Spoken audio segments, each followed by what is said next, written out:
Hello, ladies and gentlemen. I hope I'm going live about now. Today's stream is basically me being super excited for next week's WWDC. I had hoped to just hold it in for a few more days until potentially there's more leaks and rumors to accumulate and to talk about. But alas, we do have a few more tidbits, not that much more. I doubt we'll get that much more leading into WWDC. But we did get a tasty morsel directly from Apple, so that's primarily what I wanted to talk about. And thanks to one of our Discord members, I also found an article by the guy who makes Hellite, as far as I know, talking about UX design. That was pretty interesting. So just join me. Let me know what else you would like me to discuss. This stream is primarily from me, for myself. It's from all of them are from me, but I guess this one is also a little bit more for me. Yeah, and beyond all of that, subscribe, like, share, comment. You know the drill. Super chat, super stickers, channel memberships, Patreon subscriptions. However you choose to support this channel is very much appreciated. Let's get started. Here, we actually start directly with the biggest piece of news. I already see people like Riley joining the chat. Welcome. This is coming directly from Greg Joswiak. This is on Twitter, or X if you're a moron. Nathan Baker saying, hi from Massachusetts. Hi, haven't had many new people from the United States in a while. Welcome to the stream. Hope you enjoy yourself. So this is, I am not Max Tech. I should be saying that, right? I am not the it's confirmed guy. In fact, I am the making fun of people who say it's confirmed guy. But this is basically as close to a confirmation as we're going to get from Apple before next week's WWDC, that we're getting this solarium-inspired design, this glossy, translucency, transparency-focused elements, diffusion inside the glass, however you want to describe it. So Greg Joswiak invites us to WWDC 25 next week. Can't wait to show you what we've been working on. See you June 9th at 10 a.m. Pacific time. You can expect my stream to start about half an hour before this. Not quite sure, to be honest. I might even do it a little bit earlier. My God, I hate Twitter. You just cannot interact with anything for the life of me. However, this sneak peek, or rumor, or leak, or should I say sleek peek, which is what they're calling it, is pretty much a direct confirmation of the new design. Let's look at it. So we have the Apple logo, for one, being very glossy. We see also reflections in the glass. I know this is now hyper-analysis territory that I usually make fun of, but forgive me for once. I am pretty excited, and yeah. So we do not have this just being transparent, but we also have it reflecting something that's close by. So it's not just reacting to something that's underneath. It's a little bit similar, but not quite the same as how Vision Pro, Vision OS, like creates a shadow under your window. So that's like a connection between a UI element and the pass-through video feed that you have of the real world.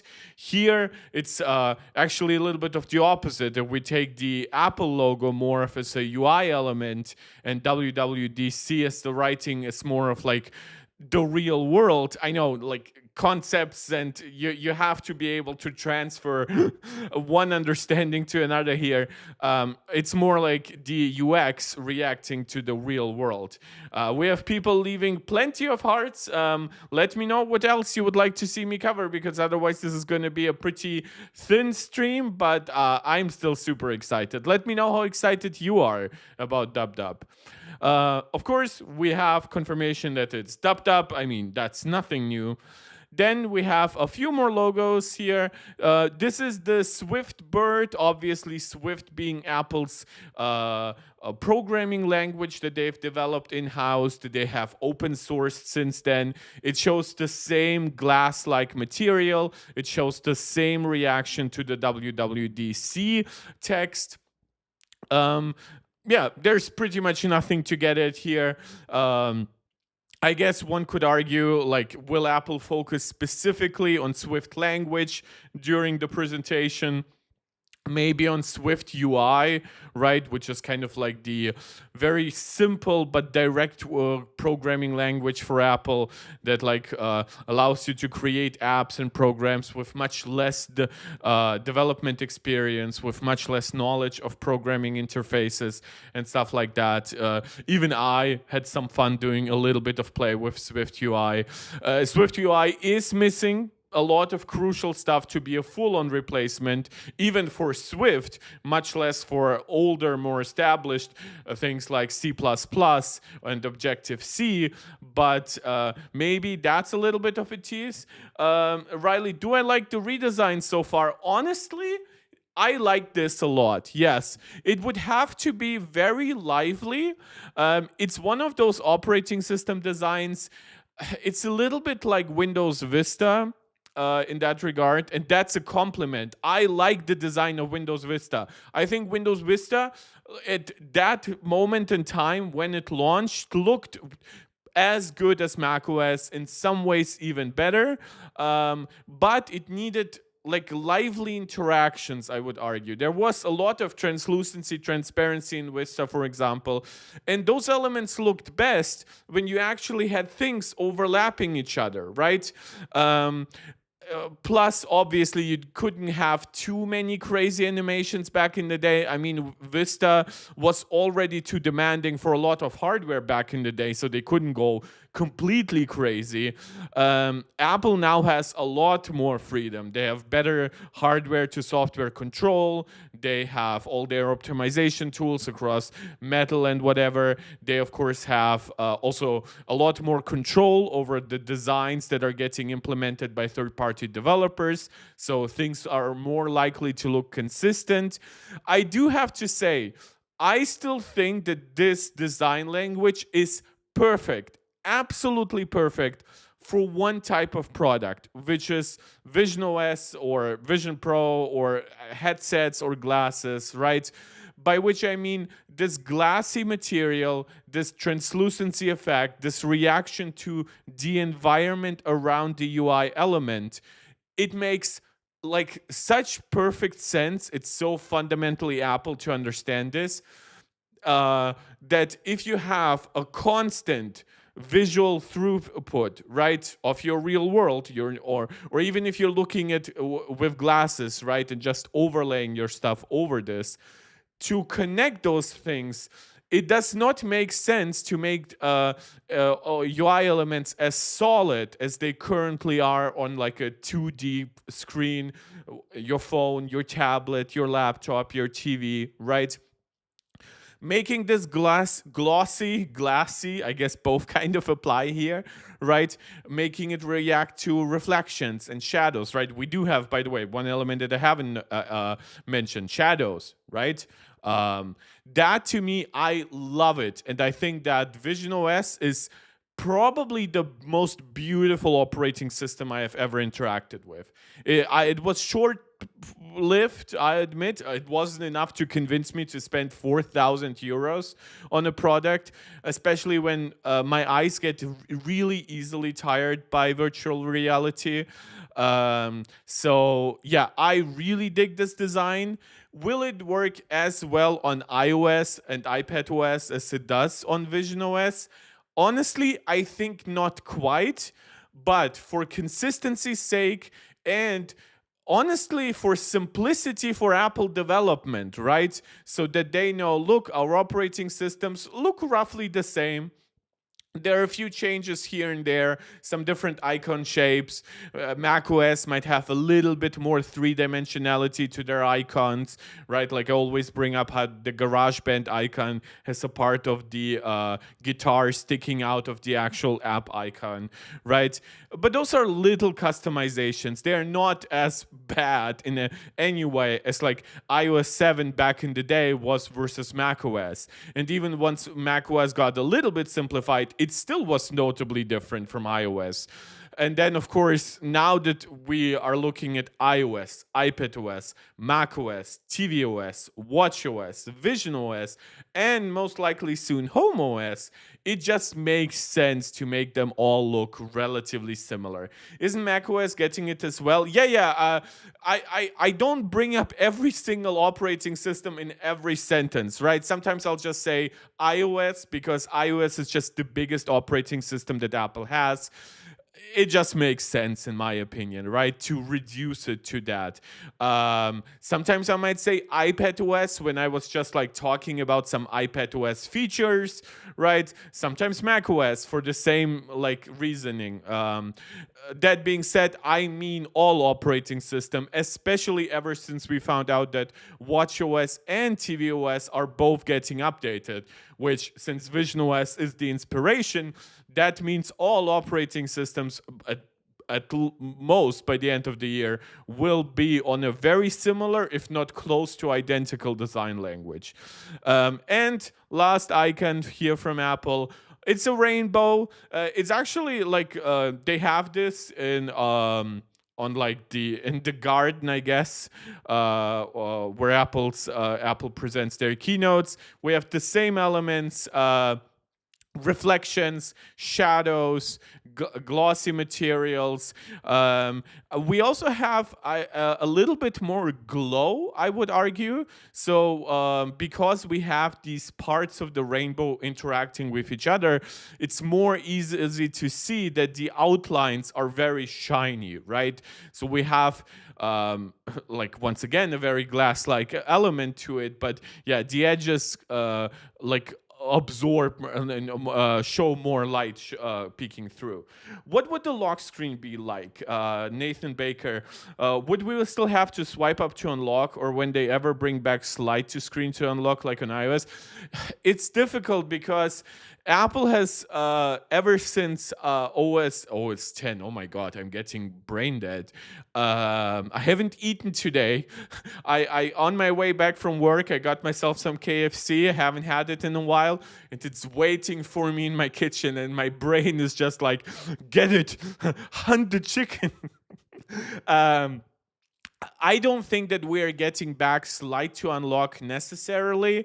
I mean, it could happen, I guess, but Apple, ever since iPhone 10, not OS 10, I apologize, has been optimizing the operating system for for a very distinct style of interactions, which is going back home, right? Or going into the multitasking tray, right? That's swiping up. And because they kind of merged notification center with lock screen, it makes sense that they would both abide by the same gesture, which is swipe up to go back to the home screen. Slide to unlock makes sense when the lock screen was very distinct from everything else. But when you think about it, what's the current difference really between the notification center and the lock screen? They're one and the same thing, basically. So while I get it, I think that iOS 7 slide to unlock, right? No, I actually don't need a video. Is it here? You see, Reddit agrees with you, Nathan, by the way. But like this animation, right? I think that that's a big reason why people like to slide to unlock so much. Like this glass-like effect where it like gets light upon it. And I'm pretty sure these days, with all the extra transparency, translucency, with the way Apple can actually integrate even text into the wallpaper itself, it would look sleek as hell. And I think that's something that Apple should implement in the current state. When you look, of course, at slide to unlock previously, it looked very distinct, right? We already had the camera functionality here, but now because we have swipes on to left and right, we also have different widgets on the we have different shortcuts on the lock screen, whether it's swiping to one side for the camera or to one side to reveal all your widgets, right? Plus, we have like stuff there you can click on left and right. So maybe that could negatively interact with the slide to unlock. Again, this is very perfectionist, very nitpicky counter arguments. I think Apple could do this and it would still work, right? They could change the way the notification center and lock screen slide into home screen to be optimized for this specific gesture. But I guess they think it's far more neutral and far more in line with the rest of the operating system to have the swipe up gesture, basically. That's at least my take. I think that anything could happen. Like, I would like to remind people always associate iOS 7 with that huge redesign. But we kept getting a lot of big changes through iOS 8, iOS 9, iOS 10, right? The current lock screen is basically like a lot of it has been like laid a foundation in iOS 10. But for example, the multitasking tray in iOS 8, what's the official word? Multitasking tray or whatever, right? But multitasking interface. Okay, am I covering this up? I shouldn't be. My face isn't too large. But think about this, right? Apple was willing to integrate like your favorite contacts and your recents, which God forbid if you have like a mistress that you accidentally like didn't exclude from this. Like Apple was willing to play around with this all, right? They were basically saying, look, we have a lot of empty space in this. Why don't we put something over there? That was also at a similar time when Apple was dedicating a whole button on Apple Watch to like context and messages specifically, right? They had like your heart tap notifications, right? Where you could send your heartbeat to somebody else and you could draw on the little screen, and all of that was accessible through one button. So anything could happen, to be honest. That being said, I don't think it's likely we're gonna get slide to unlock, but yeah, at least you get a little bit from me here. Also, one thing I always dislike about interfaces like this, and thankfully that's something Apple solved with multitasking on the iPad, it's having no search inside this, right? If you're already giving me my context, give me like one like search button here or whatever. Yeah, but that's just my impression here, of course. Of course, Rainbow, I mean, Apple is a pretty progressive company. Some of you might not like that. I think it's dope. So I guess that's a little bit of a reason to bring up the Rainbow. The other reason, of course, being very easily that it's about the colorful nature, the vibrant nature of the operating system. So it's not necessarily that Apple will talk about DEI on stage. I know some people hate that shit. I don't understand why. But yeah, that's about it. I think, and then it all turns back into the Apple logo. Again, we have shadows, translucency, reflections, everything that kind of has been like rumored, and that will make it one of the biggest redesigns in Apple history. I would argue it will make it a smaller redesign than iOS 7. Primarily, I would argue because Vision Pro already exists and we already have like two major versions of Vision OS, right? So it's not a complete it's not like gonna be a complete surprise. I mean, look at this. I believe this is the shadow from the actual window, but also more importantly, you have, of course, the vibrant edges, right, which is where supposedly light bounces off it. You also have, of course, the glossy material overall, and of course you have like the translucency with a very diffused, naturally looking color, right? You see like the brown tones here, and it getting a little bit brighter because here partially reacts to the window and the painting. Here on the other side, it reacts to something different in the background. Yeah, makes perfect sense to me. Again, I've always said that the way Apple designed Vision OS, to me, like, I'm really curious about the design of Vision OS, because if it turns out that it was like primarily designed by Johnny Ive, I'll say it, Apple should have tried to keep him, right? If it was not really a Johnny Ive thing and it was designed primarily by the people who are just responsible for the software and the broader design team, I mean, Vision OS launched after Johnny was gone, but obviously there was a time where he could have contributed. But yeah, I love almost everything about Vision OS. It's a shame that it's hidden behind such an expensive product, in my opinion. Even like if you are not gonna design something else, right? If you're not gonna make a Vision Air right away, I think that trying to penetrate that market honestly is a little bit more important than Apple's like notorious like 30, 40, 50% profit margins, right?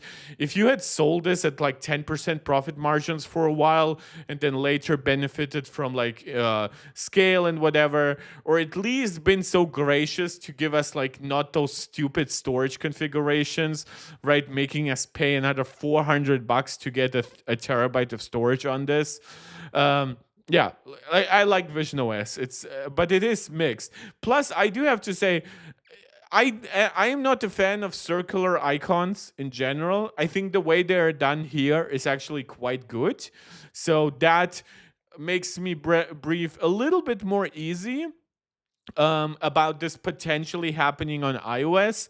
But I am still saying, I think it will show me that Apple still has a great understanding of consistency in a form factor, right? It's great that an operating system might be consistent from watch all the way up to TV, but it does still have to adhere to like the natural use of the device. And to me, on smartphones, that just makes sense if it's a rounded rectangle. To be honest, I kind of think on Apple's watch, it should also be a rounded rectangle rather than a circle. If Apple had gone with a circular user interface overall on the Apple Watch, but I guess the watch faces are still mostly circular, so that's kind of a nod to that. On Vision OS, it's circular because the way your vision works, it's very rounded. I guess the other shape they could have like chosen is like very oval. But like, for example, I think the perfect representation for that is actually the Apple TV.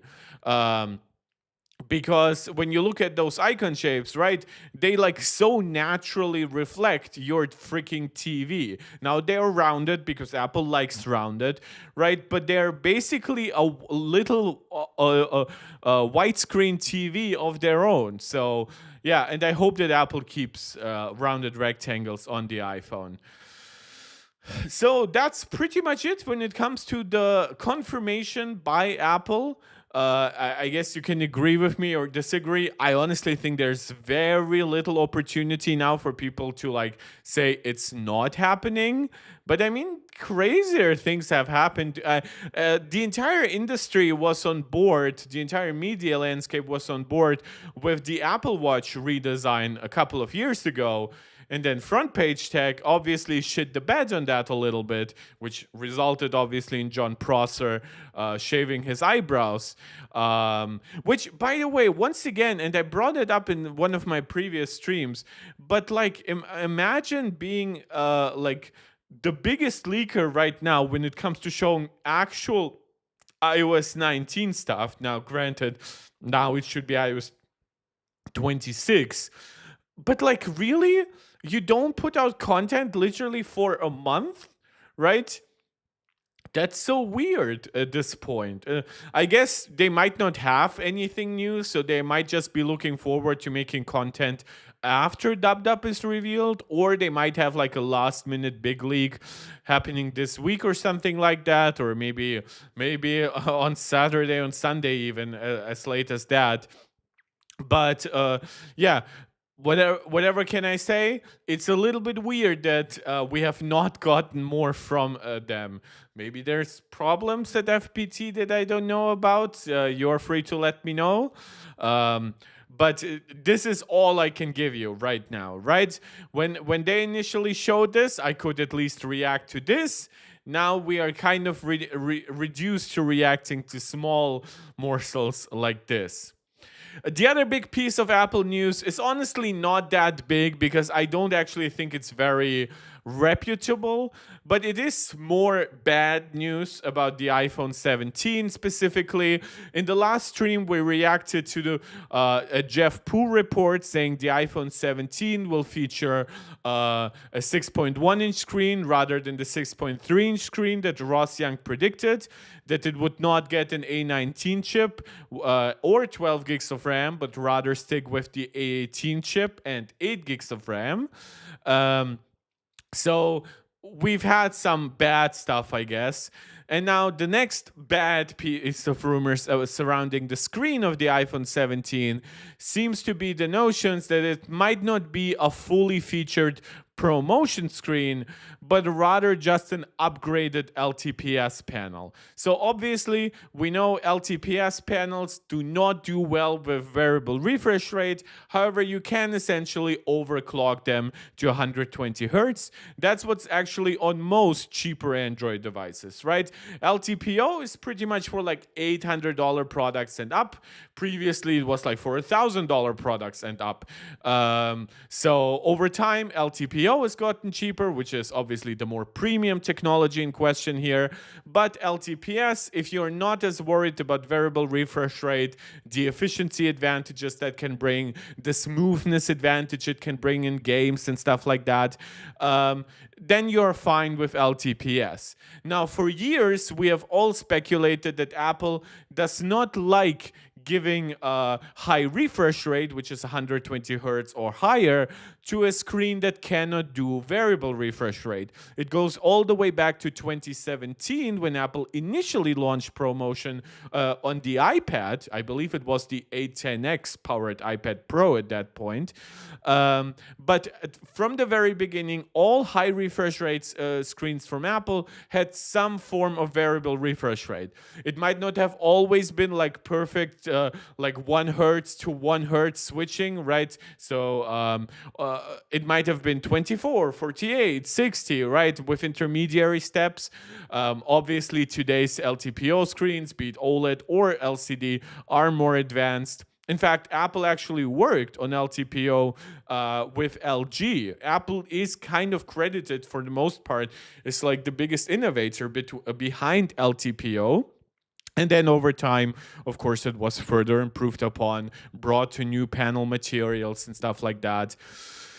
So we all suspected that the reason why Apple isn't bringing ProMotion to the cheaper iPhones is not just so that they can differentiate them from the Pro models and make the Pro models more expensive, but also because Apple does not believe in high refresh rate without variable refresh rate.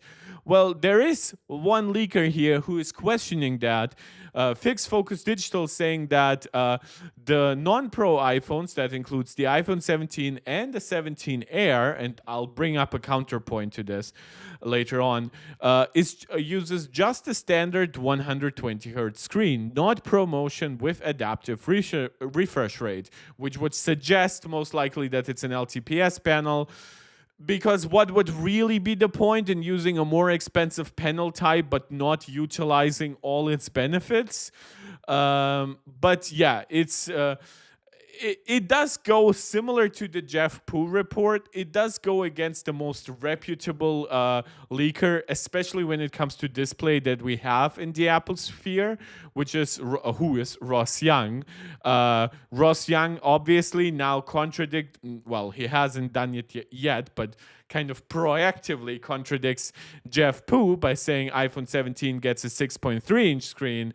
And for a while, he has actually had a timeline of iPhones where he said that the base iPhone models would be getting LTPO starting this year. It also should be noted that especially for the iPhone Air, that's a little bit questionable because one can argue with a decent amount battery, right? The iPhone 16 might lose like 5% of battery life. to get like 120 hertz, right? While with a ProMotion variable refresh rate screen, you would expect battery life to be mostly the same and actually better when it comes to, for example, video playback. So now you would have actually a negative impact, but one that could be stomachable on like the base iPhone 17. On the 17 Air, honestly, don't forget, even with Jeff Poo's report, we have not gotten any rumors that like the 17 Air is not getting the latest chip. In fact, now we also know that the 17 Air is getting the same amount of memory as the Pro phones. It suggests that the 17 Air is either $1,000 or very close to it, right? So withholding LTPO screens from it would be a little bit weird, given that we've had them all the way back to the iPhone 13 Pro and 13 Pro Max, which were $1,000 and $1,100 respectively. Now, of course, these would be better LTPO panels, especially if they essentially, what would be my theory, especially for the 17 Air, for the base 17 model, basically reuse the same screen as they have on the 16 Pro. I mean, think about it. We're talking about a 6.3-inch OLED LTPO screen, right?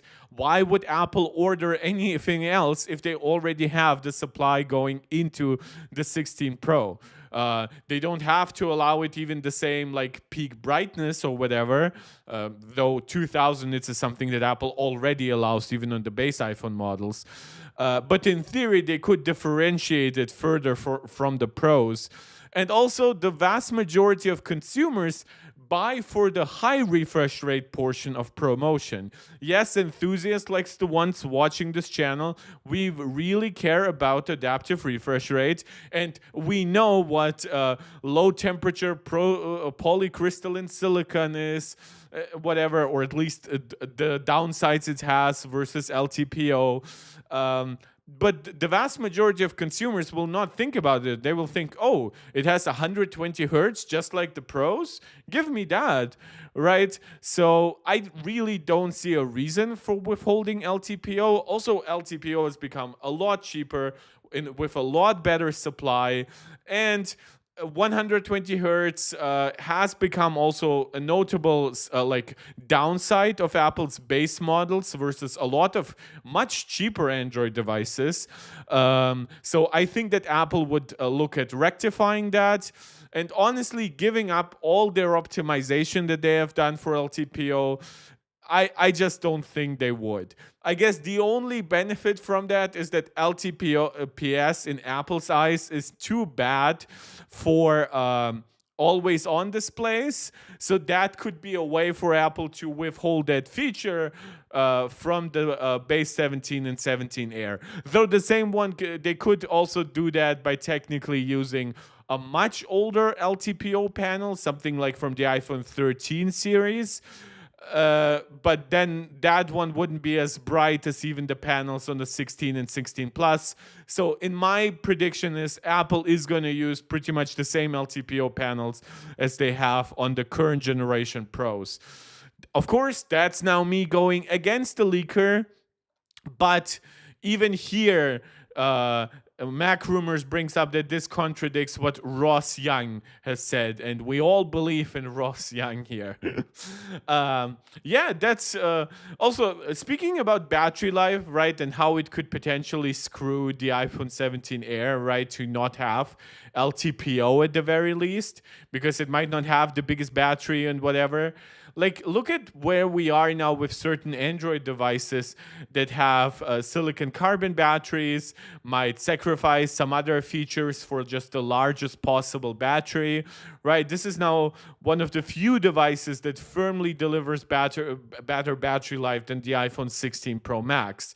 So Apple really is not in a position to launch an iPhone 17 Air where like 10% of the where 5 to 10% of battery life gets wasted just because Apple didn't want to bring the more efficient panel type to the device. Again, doesn't have to happen. Apple could go with LTPS as a cost-cutting measure, or maybe last-minute supply problems force their hands or something like that.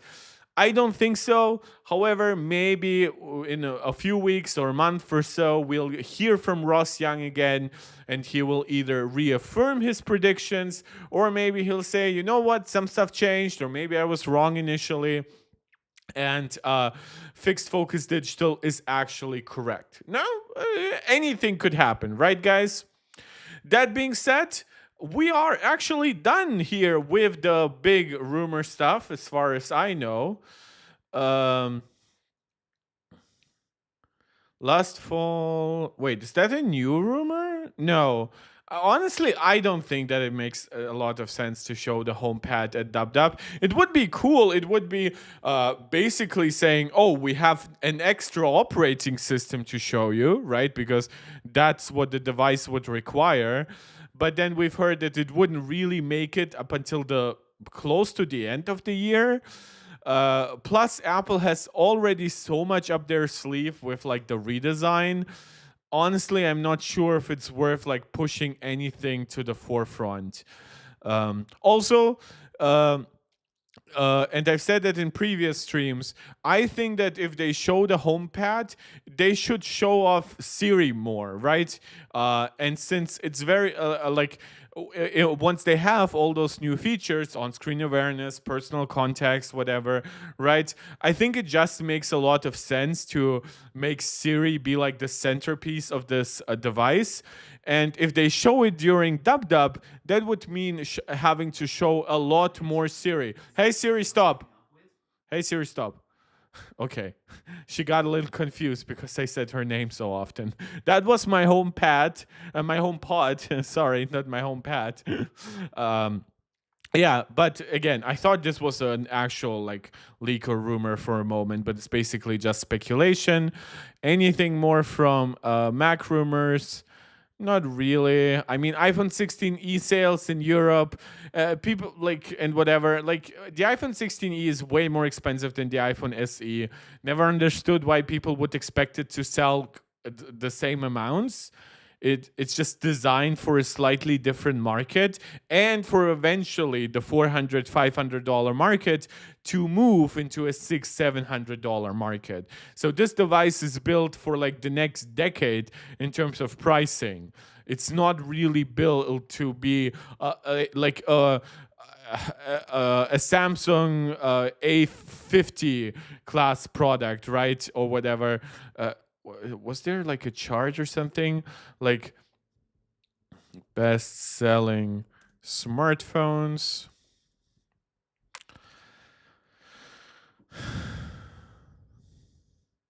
Yeah, so like the Galaxy A16, right? That's where like the iPhone 16e competes. Can you imagine the amount of additional revenue and especially the amount of additional profit that Apple makes by largely like matching the sales of the A16 5G with a product significantly more expensive? Same goes for the iPhone 15, and then of course these devices are in a class of their own. And once again, we're kind of getting the confirmation that the 16 Plus is not doing too well. I have always said I think the 16 Plus would actually do extremely well at $800, the price of the 16. But that would necessarily push the base 16 into the $700 territory, which, if you know how profit margins work, right, like $100 might only be like 12.5% of the actual device price, but it might like be like half of Apple's margins or whatever. So yeah, Apple is just not gonna give that up. If they can sell this at $800, then they will sacrifice the 16 Plus for it. I guess there could be some workaround, like making this 750 and the 6 Plus 850, but then you are so close to the MSRP that they're currently at, you might as well just wait for like a little bit of a discount, because those are the prices that these devices sell at after a month or two on the market anyway. Yeah, Apple sales are pretty good. The 16e is not an absolute blockbuster, which sensible people probably didn't expect, but I guess some people did. But yes, this is the comparison here, right? The initial sales of the iPhone SE here. I believe this is as a portion of overall iPhone sales, a share of Apple sales. Yeah, that to me just makes sense. um, but that's about it. Again, for the actual like hard news, we did get shared an article from one of our Discord members that I wanted to react to. Not sure if I'm gonna read it out fully. Probably is a good voice training before Dub Dub. We have a few more people watching now. I would like to encourage you to subscribe to the channel if you haven't yet done so. Like the video, share it out, and of course comment. You guys see I love interacting with a lively comment section. Oh, they actually are playing around with some of that, right? Yeah, this is a little bit translucent. That's cool. So, Physicality, the new age of AI from Sebastiaan de With. I hope I pronounced it even remotely correctly. This is, as far as I know, this is the person responsible for Halide. Yeah, and the new Kino app too. And they make kick-ass iPhone reviews, especially for like a camera perspective. So very good guys, very respectable in that way. And I say plural because I assume he's not working on this alone. But yeah, he is the face of all of this. So, Physicality, the new age of a UI. There's a lot of rumors of a big impending UI redesign from Apple. Let's imagine what's or what could be the next for the design of iPhones, Macs, and iPads. Yeah, what is next or what could be next. It's an exciting time to be a designer on iOS. My professional universe is trembling and rumbling with a deep sense of mystery. There's a lot of rumors and whispers of a huge redesign coming to the iPhone's OS, one that is said to be the biggest in a long time. There's been only one moment that was similar to this, the spring of 2013.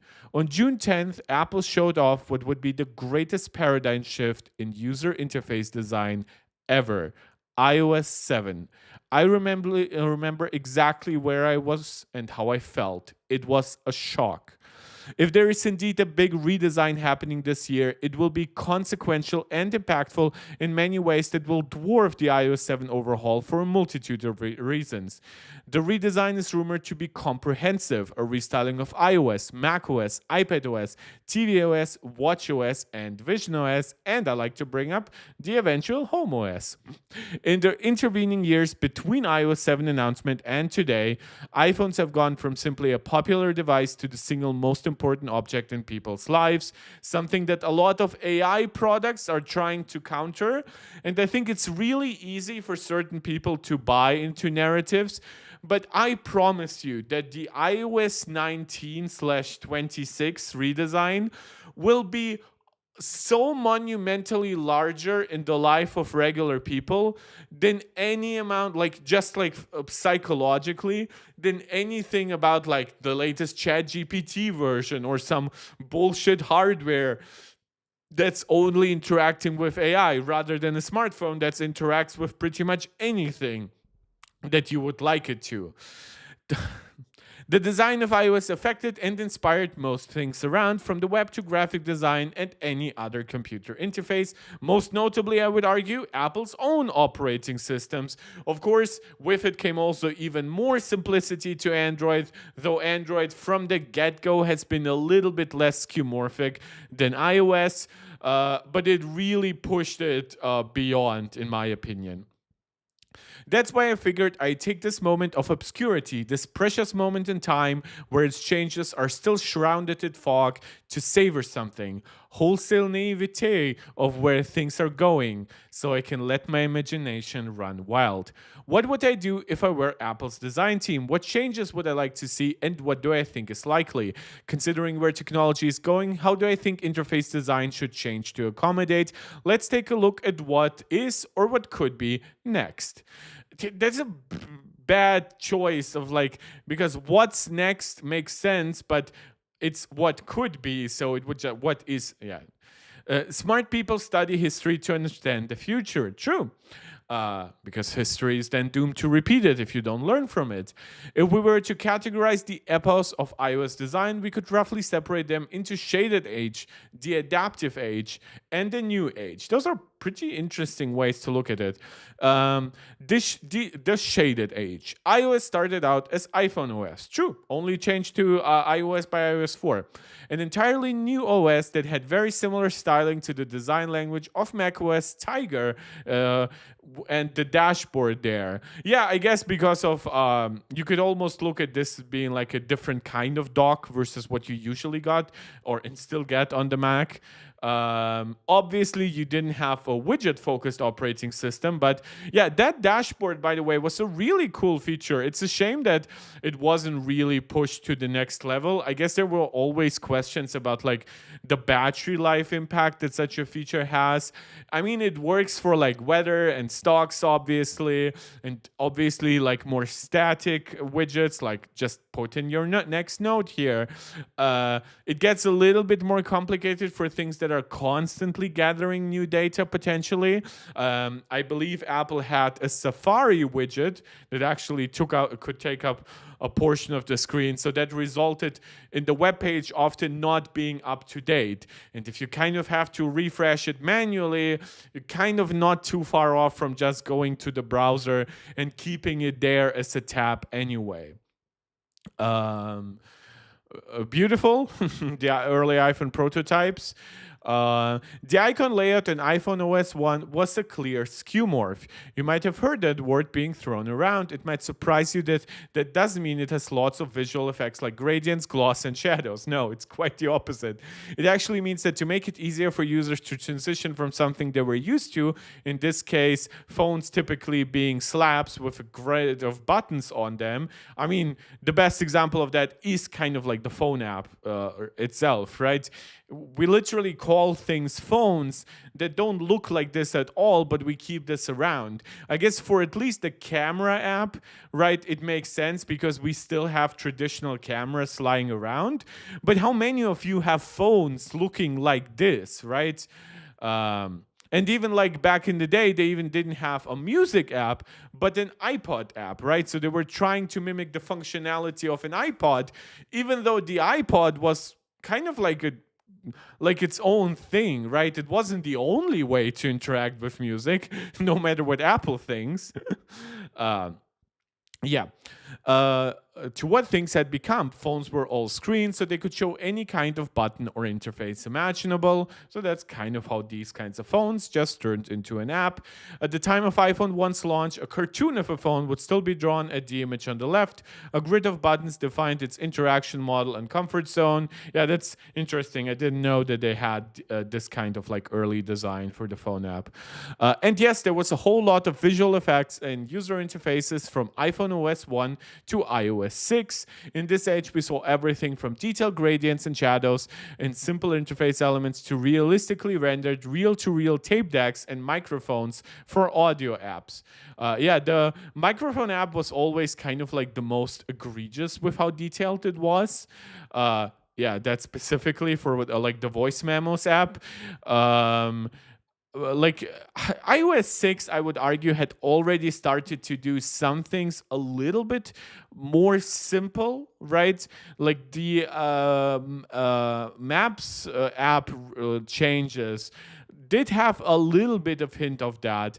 But then, yeah, even stuff like the leaderboards that Siri would show you for sports events after its introduction, like even they were like designed to be like as if they were like written on like this felt green material.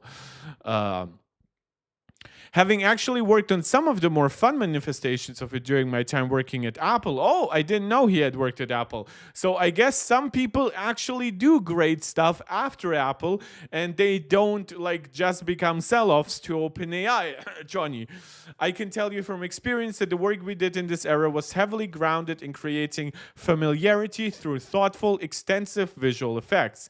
We spent a lot of time in Photoshop drawing realistically shaded buttons, virtual wood, leather, better and more materials. That became known as skeuomorphic design, which I find a bit of a misnomer, but the general idea stands.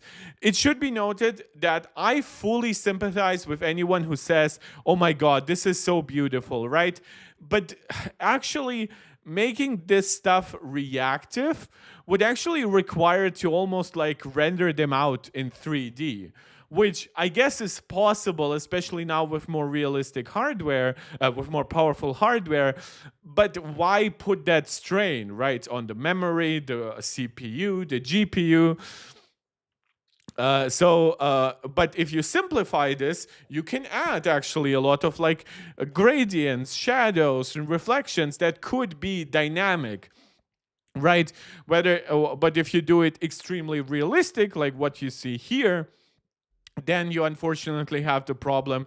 It will be kind of static in this way, right? It will not change necessarily, or it, I mean, I guess it could to a degree, but like not as much if you like use the parallax effect, for example, that Apple introduced with iOS 7. These materials, they would look great if they could totally naturally react to it, but that would require a lot more computation or a lot of like pre-rendered, I guess, solutions, and that would just require like an absurd amount of like effort in every way. Of course, the metal of the microphone was not, in fact, metal. It didn't reflect anything like metal objects do. It never behaved like the object it mimicked. It was just an effect, a purely visual lacquer to help users understand the voice memos app worked like a microphone. The entire interface worked like this to be as approachable as possible. Notably, this philosophy extended even to the smallest elements of UI. Buttons were styled to visually resemble the button, yeah, I remember that, by being convex and raised or recessed. Disable buttons often had reduced treatments to make them look less interactive. That being said, for actually like visual understanding, I would argue that the new buttons make a lot more sense, right? They're just colorful if they're on, and they're not colorful if they're off. All of this was made to work with lots of static bitmap images. Yeah. The first signs of something more dynamic did begin to show. On iPad, some metal slider sheen could respond to the device's orientation. Deleting a note or email did not simply make it vanish off screen, but pulled it into a recycling bin icon that went as far as to open its lid and close it as the documents got sucked in. So this is where you saw the effect of like all the accumulated work, right? First you had to create the Notes app, the perfect material for the actual notes, the little icon, like the recycling bin and whatever, and then over the years you added animations to it, and especially if your device got more powerful, then yeah, those animations would consume proportionally less power as you got larger batteries and everything. That too helped. So this was a big part of why I think like by iOS 4, 5, 6, it wasn't just that people kind of associated Apple with this design, right? Which there is a big element to like, oh, I'm just used to this. But I think that there was an incredible amount of polish because it goes so many years back, even before iPhone OS. We have Angelica joining the stream. Thank you so much. I don't know why. This is like the third time in the stream that I pronounce an A as an O. So if that happens again, let me know. Again, I guess. Yeah. Our brand new rich Retina display 2x screen, so 4 times the resolution, 2 times on each axis. We're about to see a radical transformation where absent informations were presented. However, that should be noted too. All of that stuff had to keep up with the added detail that we got with the Retina display age. And in fact, we still see some companies struggle with making their icons and everything work well, like no matter the type of screen they're on. Like Windows 11 looks like garbage potentially on like a 1080p screen. uh you see even like bad scaling on like icons, and I'm like, really? Even with that simplified design language that you've been kind of adopting since Windows 8, you still cannot make it work well. So yeah, there's definitely a level of polish here that Apple, and don't forget, Apple had to give all of this up, right? All of those intricately designed things. Like, yes, some of that got their own like visual redesign later on, and we still have pretty active, pretty lively animations. But all of that, especially things that were like really married to like, oh, it's a piece of paper, you're supposed to like just do it like that and then throw it in your bin, right?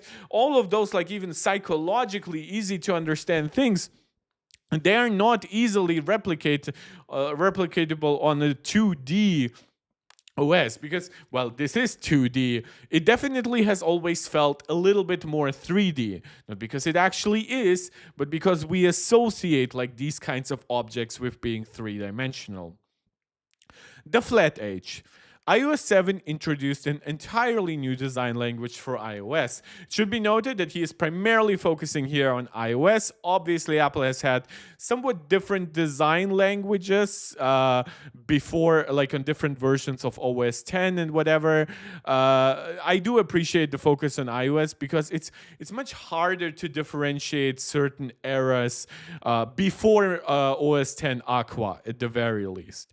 Like Aqua leads very nicely into like skeuomorphic Mac OS or skeuomorphic OS 10, and then skeuomorphic OS 10 transitions pretty intuitively to similar to how iOS got changed over time as well. iOS 7 introduced an entirely new design language for iOS, and later one was also for iPad and Mac and whatever. Much was written on it at the time, as with any dramatic change, the emotions in the community ran quite high.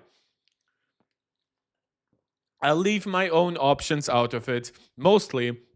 But whichever way you feel about it, you can't deny it was a fundamental rethinking of visual treatment of iOS. The thing I remember most from iOS 7, because I was on the iPhone 4S when it came out, or was I already on the iPhone 5? Yeah, actually I was on the iPhone 5. So that was like a 1 gig of RAM device, A6 chip. Before that, I had the iPhone 4S.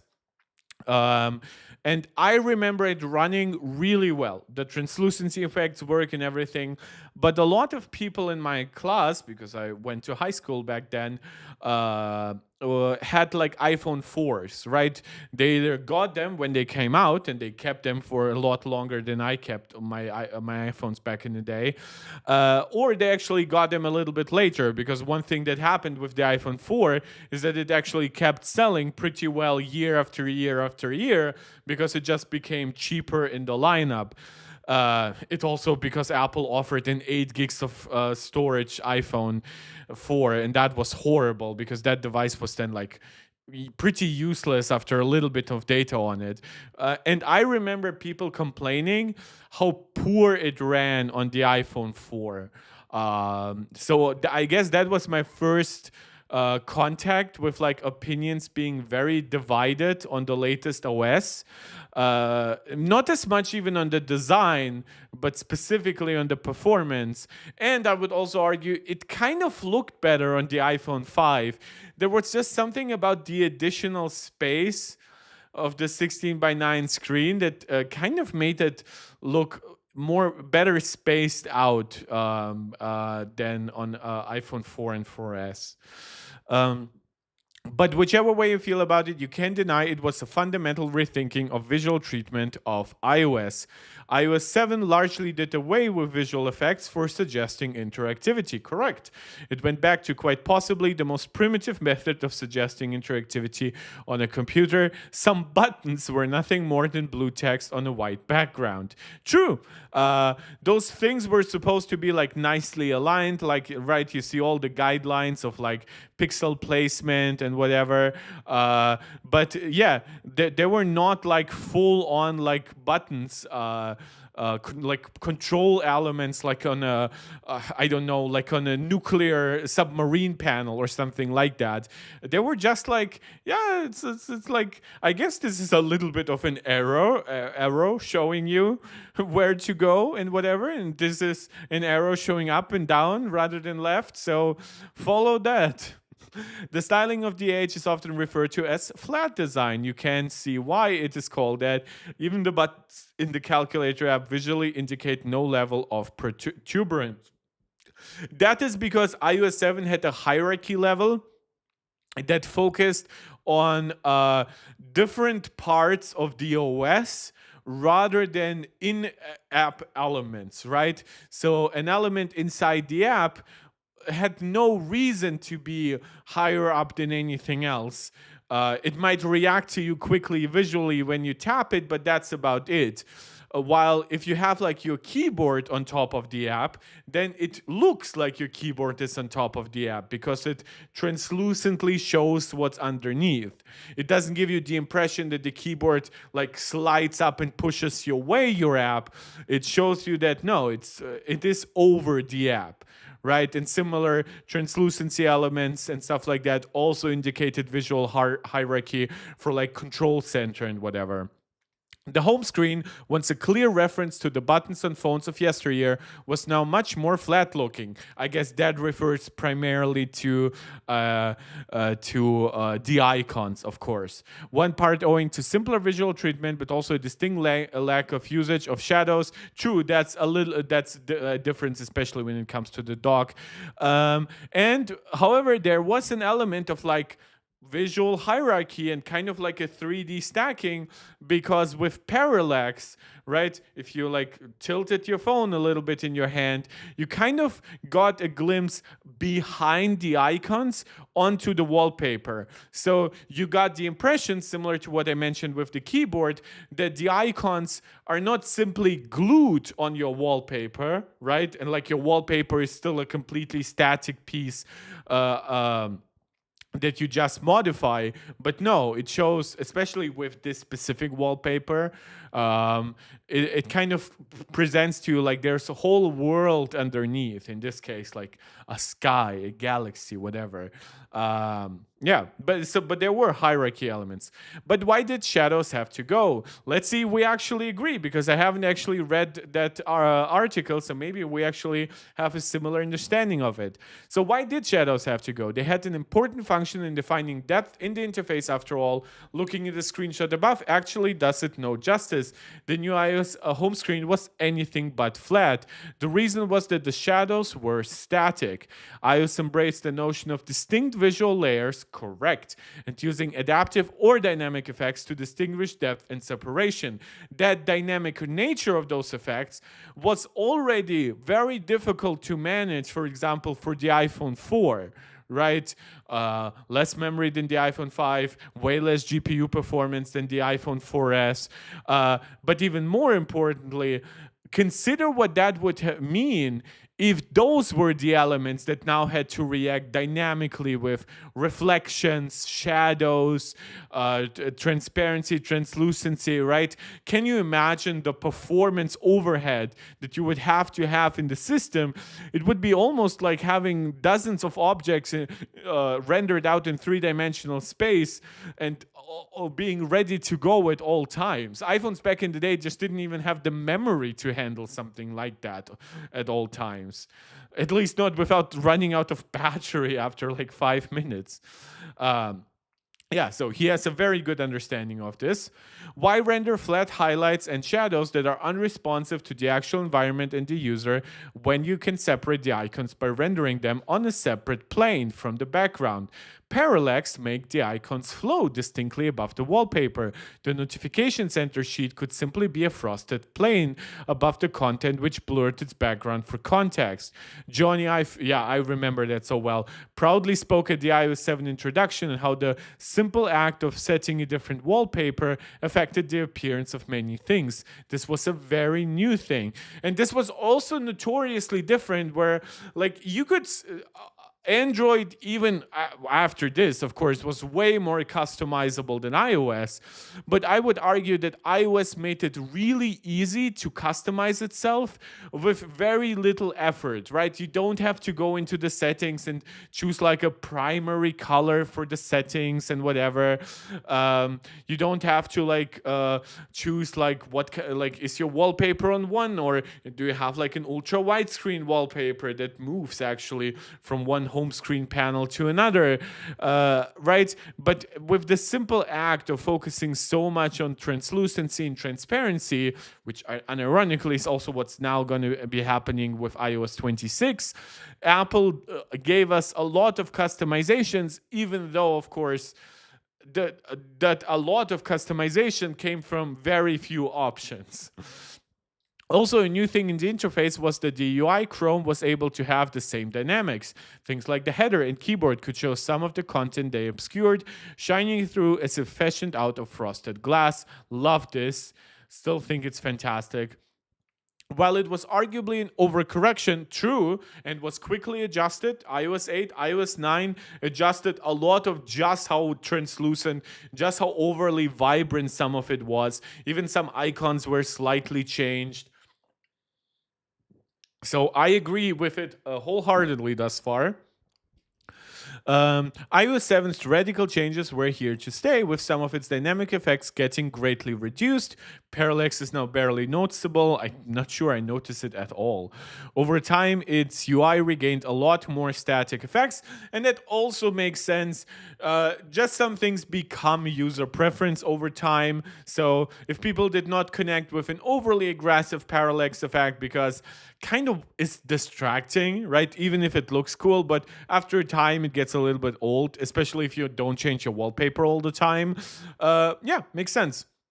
Type and icons grew thicker, shadows came back, and colors became a lot less neon. So yeah, I don't know if that was like iOS 8 already. No, I think this is like iOS 10 with the wallpaper. But yeah, obviously at this point, for example, like just how vibrant the iTunes Store icon always looked, that was always a little bit disconcerting to me. It was a bit too much, always.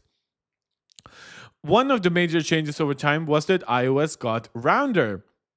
Of course, in step with the hardware it came on. Newly curved screen corners and ever rounder iPhones.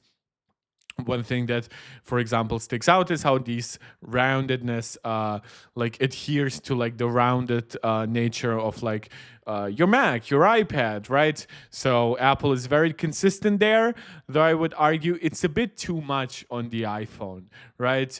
I think on the iPad, that little curve makes perfect sense. On the iPhone, it just cuts off a tiny bit too much of the screen. The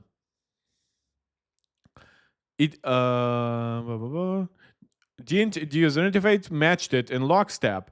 It even did this dynamically based on what device it was running on. Of course, makes sense. More interface elements started to blend with content through different types of blur, like the new progressive blur, and button shapes were slowly starting to make a comeback. It settled into a stable state, but it was also somewhat stagnant. For bigger changes, there would have to be a rethink. Yeah, most notably, you can see like some of the icons, they have more or less gotten some opinion changes, like how vibrant the colors are or whatever. Like the music app has gotten through a few iterations, but like Safari, for example, is still fundamentally the same. Phone and messages are basically the same. So while everything has seen some small changes, like we see like the lines going away on the camera, making it actually even more flat, a lot of stuff just hasn't changed almost at all over the years, even though the overall operating system has kept changes. The icons are pretty stale. What would come next couldn't simply be a static bitmap again. It would have to continue the trend of increasingly adaptive interfaces. And now we get to the age of physicality. When Apple's designers imagined the interface of visionOS, they had a mandate to essentially start from scratch. What does an app look like in augmented reality? What appears to be a key foundational tenet of the visionOS design language is how elements are always composed of real materials. No flat panels of colors and shapes exist as part of the user interface. It's notable that I don't think that Apple needs to go this far with iOS, macOS, whatever, because those exist on like a 2D screen right in front of you, right? visionOS, because it's primarily designed to be viewed at with pass-through, does need that adherence to some not necessarily real world materials, but like material consistency. This even applies to app icons. While they do have gradients of colors, they occupy discrete layers of their own, which again does now contrast with things like obviously the iOS 7 icons themselves, which are pretty flat in of themselves. But also when you look at specific elements inside iOS 7, like the calculator app, right? There not being any hierarchy between like one button to the other. This is now distinctly different with Vision OS. Going back.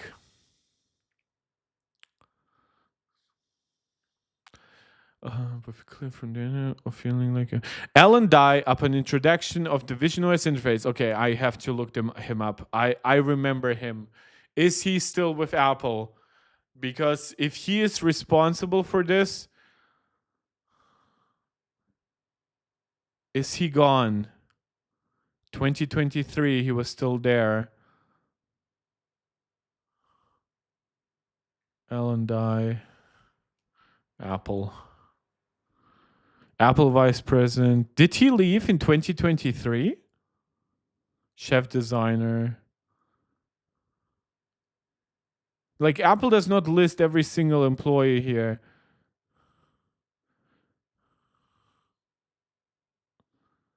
The one is the world's most prestigious award. Alan Dye, Apple Computer, San Francisco. Can Gemini tell me that? Does Alan Dye still work with Apple? At Apple. Dye, who's now in the same hierarchical level as Anderson, remains in his position. He held the post since Ives' departure in 2019. Oh my God, then yeah. Oh my God, then I have nothing to fear. Wait, I always think Johnny left like in 2021. I guess that's because everything after 2019 is a bit of a blur because of the pandemic. But no, if this guy has been in charge, like, and Johnny stopped working with Apple in 2022, which is a year before they showed Vision OS. Like, maybe Johnny had some impact on Vision OS, but I think then this guy. Wait, Apple's head of Ellen Dye remains in his position and still reports after just 3 years in the role. She was. After losing its head of hardware design, Evans Hankey. Reports Bloomberg. Hankey replaced former Apple design 3 years ago. Oh, and he came along, and he came from the human interface design team or what? Wait, why isn't he then on Apple's VP list? Why don't I remember him? Apple executives. Because he would be in a position to be mentioned there. Leadership and governance. Jeff Williams, John Chernus, Johnny Cerrucci, Kevin.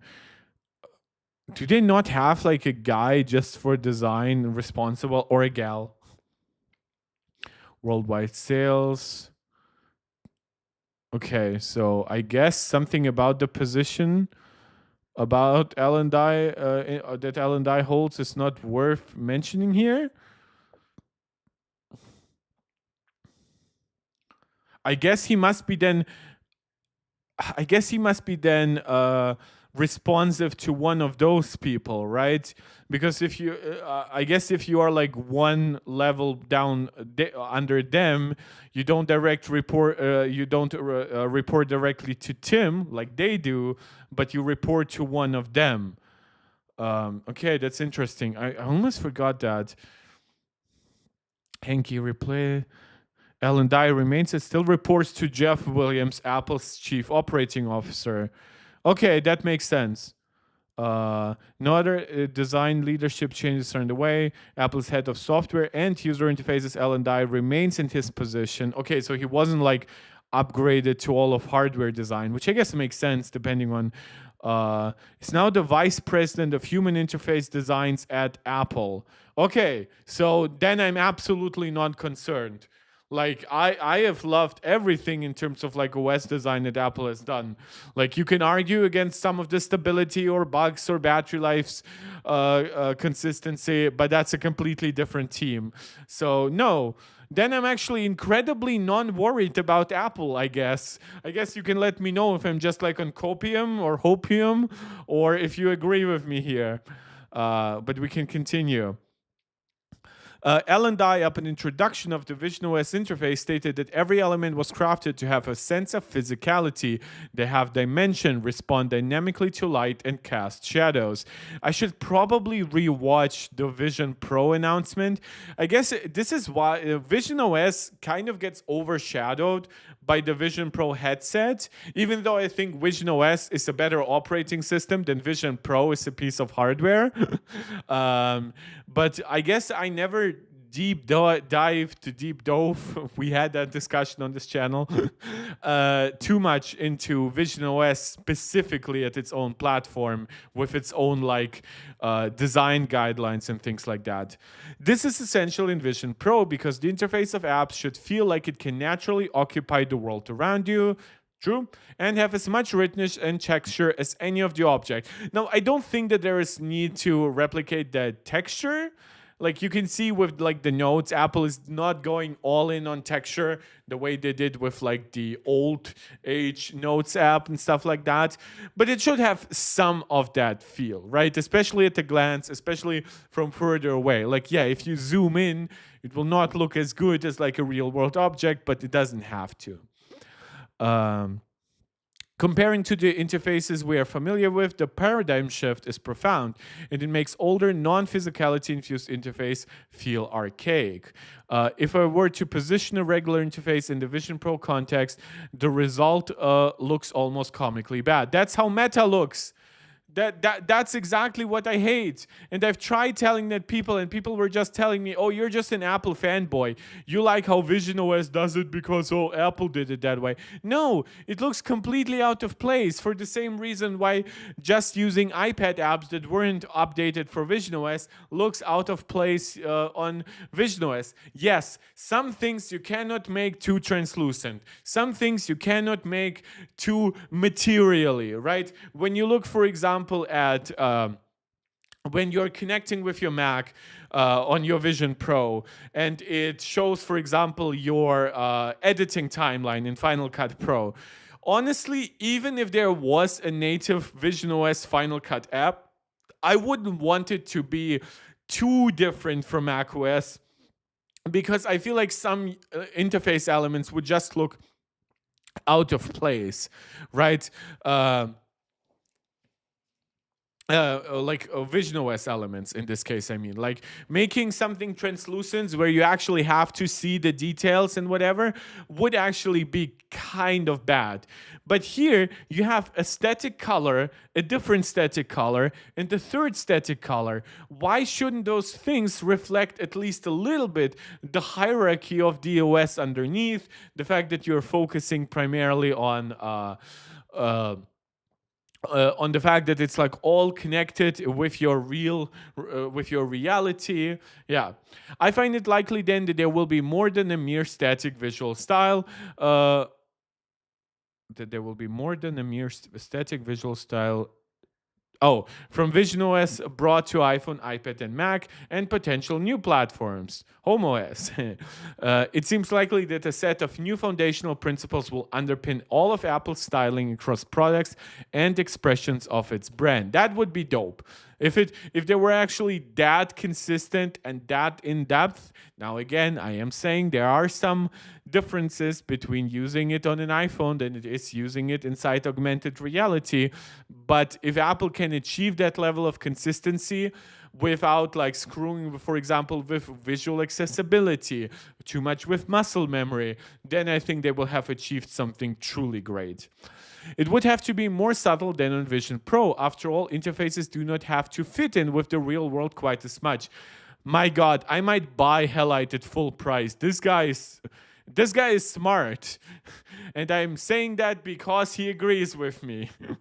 But dynamic effects and behavior essentially make the interface come to life. Sound familiar? Existing aspects of the iPhone user face already do this. This is why, for example, Dynamic Island gets copied so much.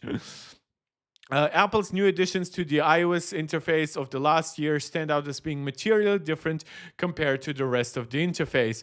One example, it's not here, and it is actually a bad example.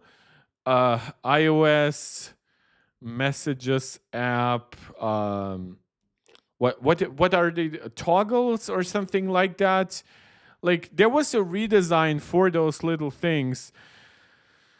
Not here, not here. That's the settings app. So that's how they used to look. And now they're vertically. Jesus. Yeah. No, no, yeah, now they're vertically, not horizontal. And they looked kind of out of place, but I always forget what these things are called. Is it widgets? Is it complications? Because anything can be called anything at this. Oh, there it is, right? That was a change that I honestly think was kind of random, and Apple actually changed some of it like during the beta periods.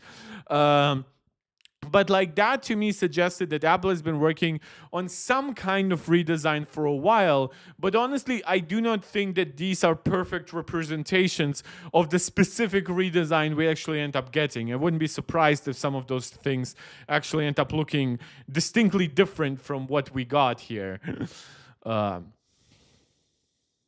They're completely dynamic, inhabiting characteristics that are akin to actual materials and objects.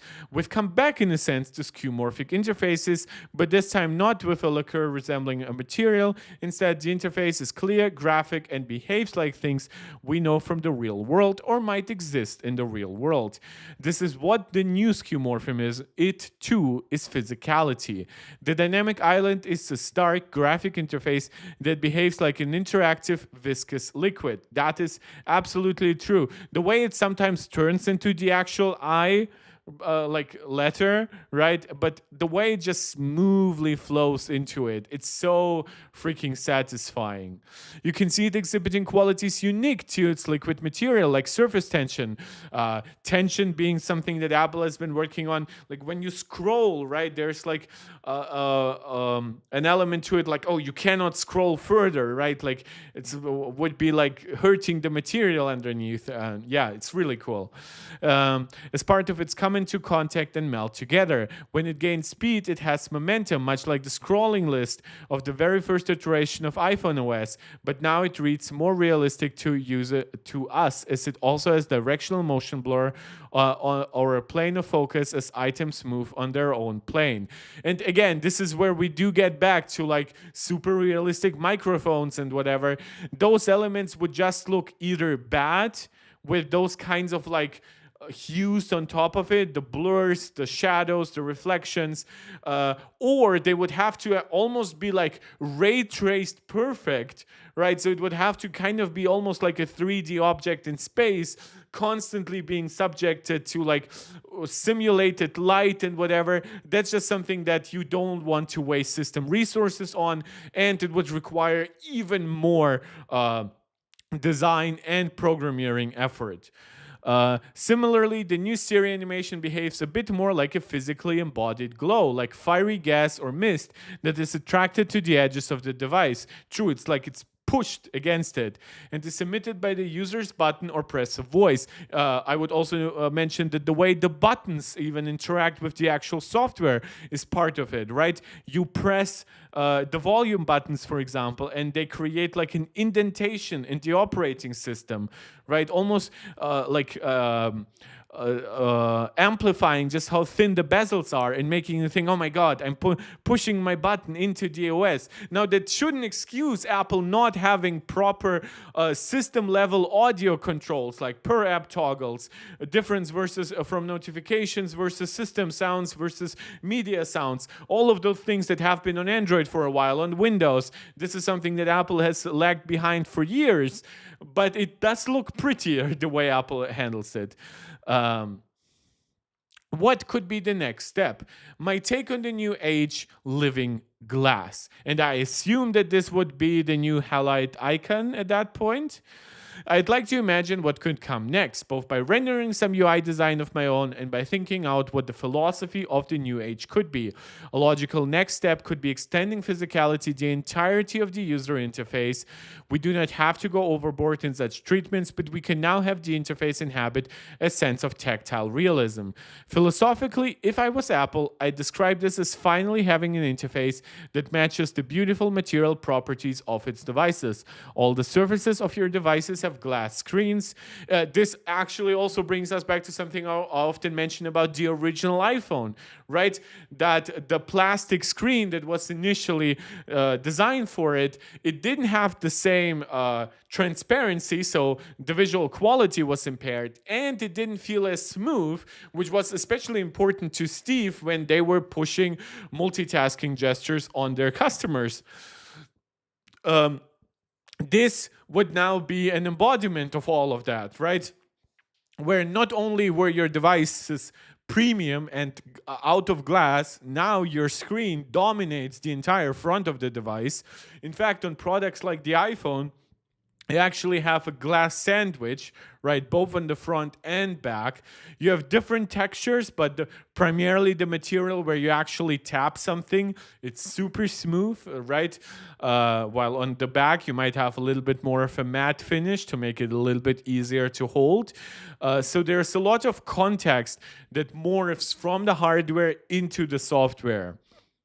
And this is something that, by the way, there is none of that deep understanding in Android 16, for example.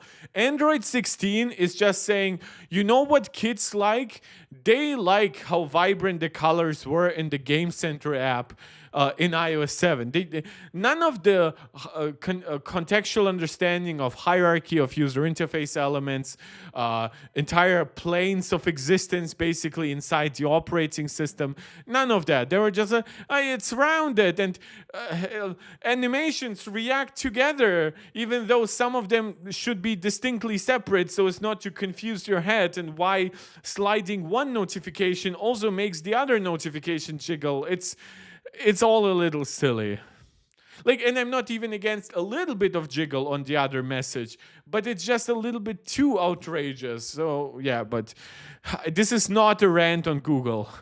It's a ass kissing of Apple, I guess. Oh, this actually visually, this is a GIF. We're about halfway into it. Cool. So probably another 20 minutes to go or something like that. This will make it a 2-hour stream, which I definitely did not expect today. This brings an interface, so all the surfaces of your device have glass screens. This brings an interface of a matching material, giving the user a feeling of the glass itself coming alive, right? Like there being multiple layers of that glass reflecting upon each other, creating a different transparency level as you look through different layers. Buttons and other UI elements themselves can get a system-handled treatment, much like VisionOS handles window treatments. VisionOS is an exceptionally interesting platform. Wait, who's he quoting here? Oh, that's probably Okay, I don't know why this is in a different type, like different interface. Visual effect device as the OS gets very little data from the device cameras to ensure privacy and security. I would imagine that the R1 chip, which handles pass-through and camera feeds, composes the glass-like visual effects on the UI Chrome. All Apple devices can do this. They already do system-level effect composition for things like background blurs. Yeah, that makes sense. I took some time to design and theorize what this would look like and how it would work. For the new design language, it makes sense that just like on VisionOS, the material of interactivity is glass. Yeah, that makes sense. I mean, it's very VisionOS inspired.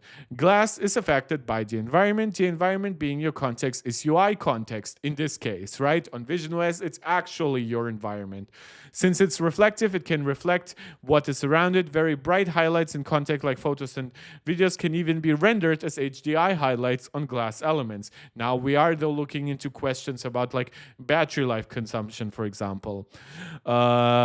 Yeah, here I would also argue, I would almost make this a little bit more transparent so you can actually argue, even when you bring up like that slider, you still don't lose too much of your user interface. And I guess the X, like the close button here is a good example of that. And even here, like the picture in picture, of course, because it's, well, it's empty inside, you see underneath it. Note the exhaust flare being reflected in the video playback bar. Oh, that's cool. An interactive element like the close button in the top left has its highlight dynamically adjusted to the scene too. Makes sense. Some of it would be reflective, some of it would be more transparent. Glass elements visibly occupy a place in distinct spatial hierarchy. So this is where we also go to what Apple liked to introduce with iOS 7. If it does not, elements can be inlaid. In essence, part of the plane of glass that is your display or a glass layer of the UI. Yep, true. That's basically look like it's on top. I mean, granted, here it's through Photoshop designed to be like it's on top, but it would feel that way a little bit on the actual system. Much like the rear of your iPhone being a frosted pane of glass with a glossy Apple logo, controls or elements can get a different material, treatment, or color. In this way, also like Apple's premium focus on haptics would come a little bit into play. Perhaps that treatment is even reactive to other elements in the interface emitting light or the device orientation. We've already kind of seen that with the leaks John Prosser showed, where it clearly looked like there was like a reflective element to or a shiny element to the buttons. But those buttons weren't like actually reflecting anything from the operating system. I think that just would be part of, with parallax, they would just make it look like as if you have actually like a glossy object in your hand, which would change like its appearance depending on the angle you look at it, the angle it's positioned towards the light and stuff like that. With the light on it slightly shifting the way the elements do on VisionOS when looked at. True. Obviously, VisionOS also has the distinct advantage of actually knowing when you look at something because it has eye input. Controls may transition as they begin to overlay content. One can imagine animated states for buttons lifting and emergence from their backdrop as it transitions the hierarchy. These effects can be rendered subtly and dynamically by the system, hopefully with not too much battery drain. In comparison, it makes regular static interfaces look and feel inert and devoid of life. Glass has distinct qualities that are wonderful in separating it from content, right? It can be frosted, it can be totally transparent, translucent, it can have a diffused look to it, right? Where it does not perfectly show what's underneath, but like only like the color gradient of it and stuff like that. It can blur the material below it, as we already see in modern iOS controls. It can have distinct dynamic specular highlights from its surroundings. Love the word specular highlight. It can have caustics, which is to say it separates itself from the backdrop by showing interacting with lights in its environment by casting light, not shadow. The most notable example of caustics, of course, is water caustics, which are notoriously difficult to render in video games accurately, but you can actually get a pretty good full implementation of it, right? You basically caustics are almost like a reflection of the waves, but it's light rather than shadow. So it's really cool how you can how you get like a completely different perspective of the world when you're like looking at it through different transparent materials. And I mean, Apple could even make some materials more liquidy rather than all out glass, right? And apply different reflective properties to it, different caustics to it, and stuff like that.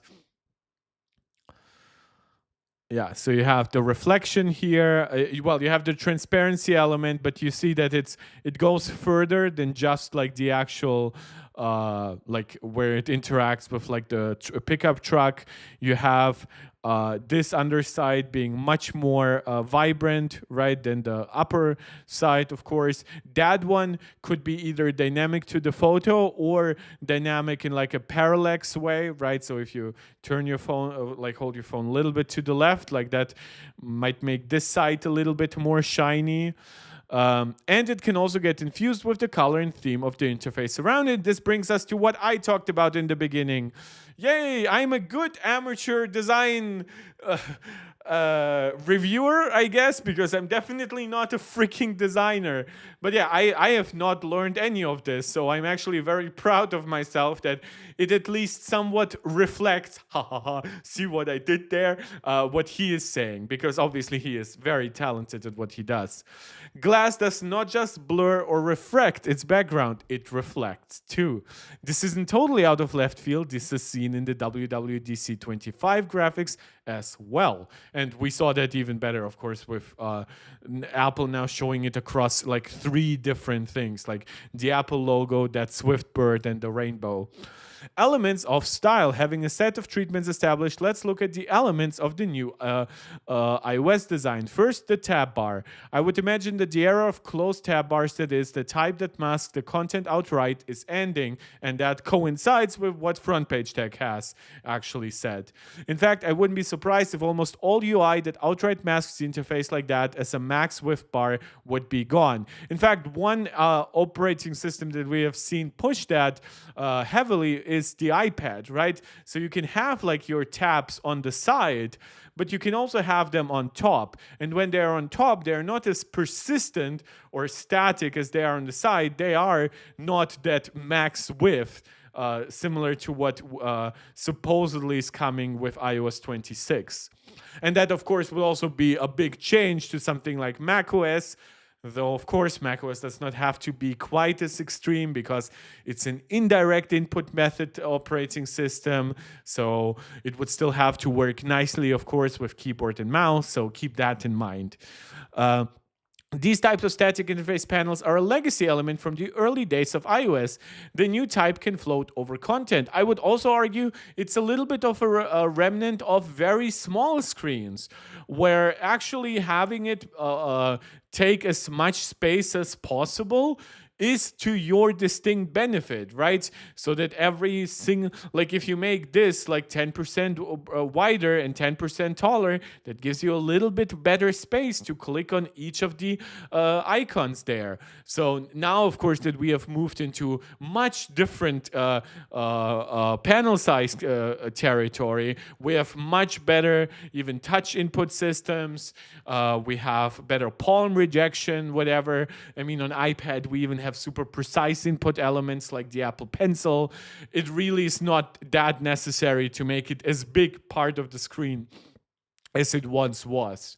Controls like this are better suited to transition to rise from its underlying pane as you scroll it out of view, and can similarly also hide themselves so they're not obscuring content all the time.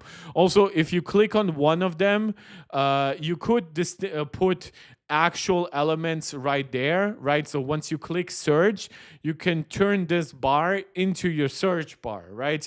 And then obviously it slides up or whatever with your keyboard potentially, right? That could be a big thing. So you don't lose as much context every time you have to activate your keyboard. But that's now my speculation. controls. It can be all overwhelming for all elements in the interface to have a particularly rich treatment. Yeah, because not everything lends itself to being like a distinct like the microphone in the voice memos app of Your. I would expect there to be various levels of this depth applied. Core actions like the email sending button in Mail can be elevated. True, and this is where he also brought up, of course, now with OLED displays and a lot of mini LED displays, some of that could even be like at least like more higher dynamic range or actually HDR, right? And not just changing the colors and properties of this, but even making it distinctly brighter, which of course on a pixel level brightness control like OLED would be perfect. Whether other actions that are part of the same surface, like the cancel action here, can get more subtle treatments. Whereas, elevated controls can be biased slightly towards warmer color balance and background elements toward cool to emphasize depth. That's actually a little bit, though not quite the same as what Apple is doing with messages, though that has gotten a lot more subtle than it was back in the day in iOS 7. When you scroll through it, your top messages are less vibrant than your most recent ones that are on the bottom, right? So Apple could implement some of that, but in a contextual hierarchy rather than just a one that is aware of like the timeline, but one that's actually aware of importance of buttons and things like that. App icons. Apple put considerable work into automatic masking for icons in iOS 18, and I doubt it was only for dark mode.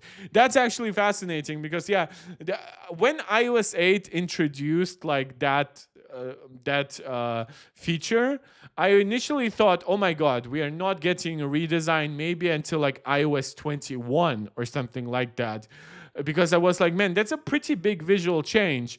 But then I understood, oh, it actually kind of separates the main element of the icon from its background, right? Which in this case could actually make it also very distinct to make it glossy, make it somewhat transparent and whatever, make it more reactive to your actual background and wallpaper. Riley, so far this looks good. Might just YOLO and install the first dev beta. Yeah, I'm very happy actually that I have my work phone, right? It's like an ancient Nokia piece. No, is it Nokia? I think it's Nokia, piece of crap, right? So you can break the wall with it if you wanted to.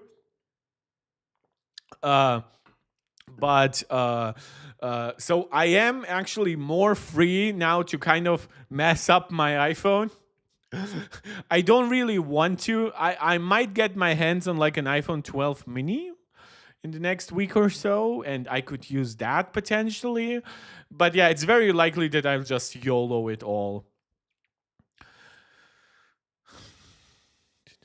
I doubt it was only for dark mode or tinted icons on an identical black gradient icon backdrop. The simple dark treatment of icon backgrounds makes me imagine it was preparation for more dynamic material backdrop.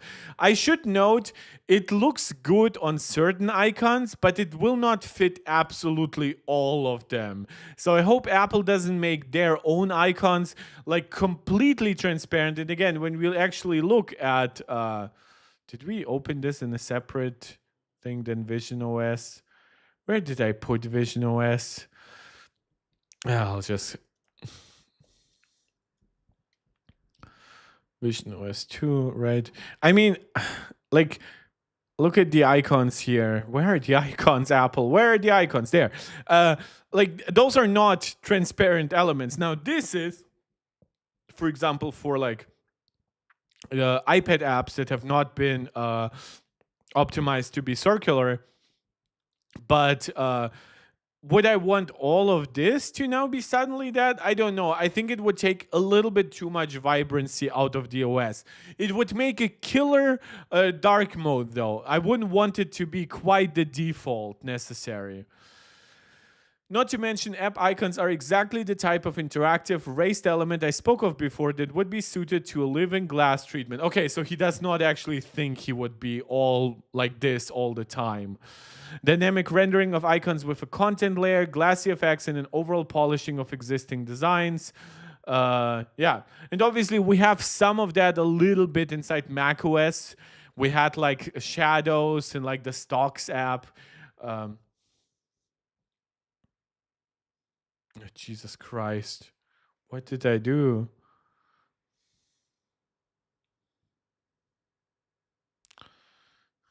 Sorry, just have to go to Discord.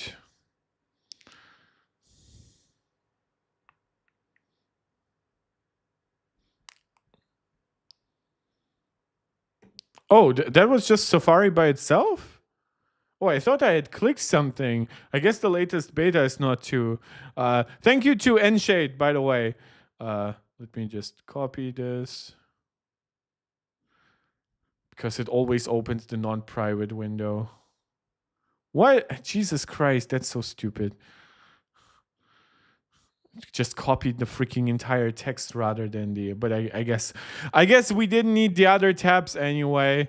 Showed you what I needed to show you. Guess I could have gone into big mark mode for fixing all of those technical issues. Meanwhile, yeah. Okay. So the one thing that I wanted to show you: stocks app icon macOS. Right, that one, it looks a little bit more shadowy and stuff like that. Now, it should be noted that shadow to me never makes too much sense because it's just it has no real context of why there would be shadow there.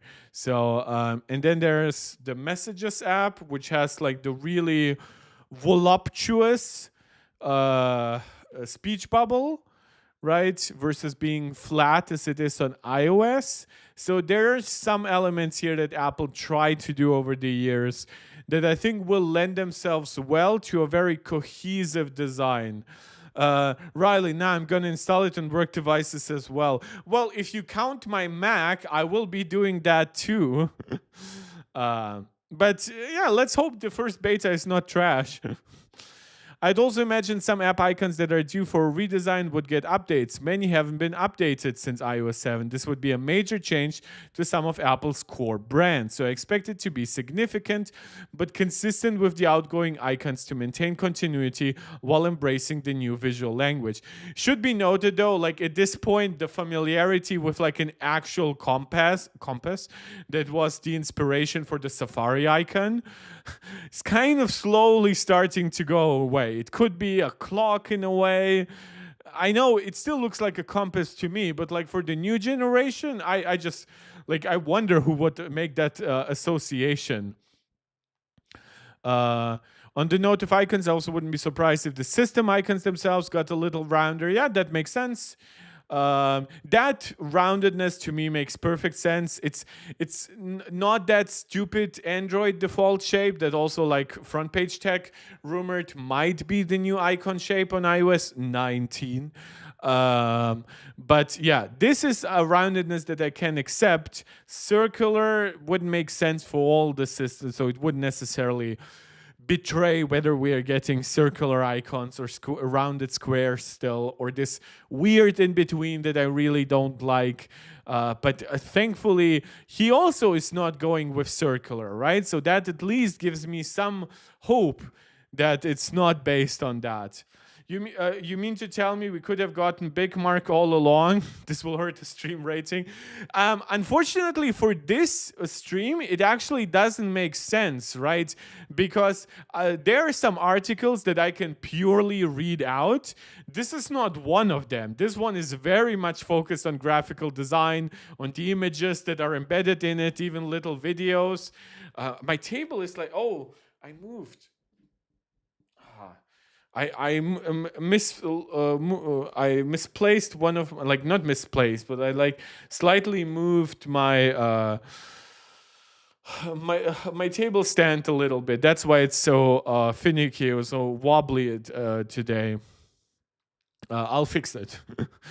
It happens sometimes when I move the table before the stream. It happened like a week ago, and now it happened again. Home screen. It seems likely the home screen as a whole is rethought for the first time. Its complexity has ballooned since the early days of iOS 7. I find myself spending a lot of time searching in my app library. Really? I still prefer Spotlight search.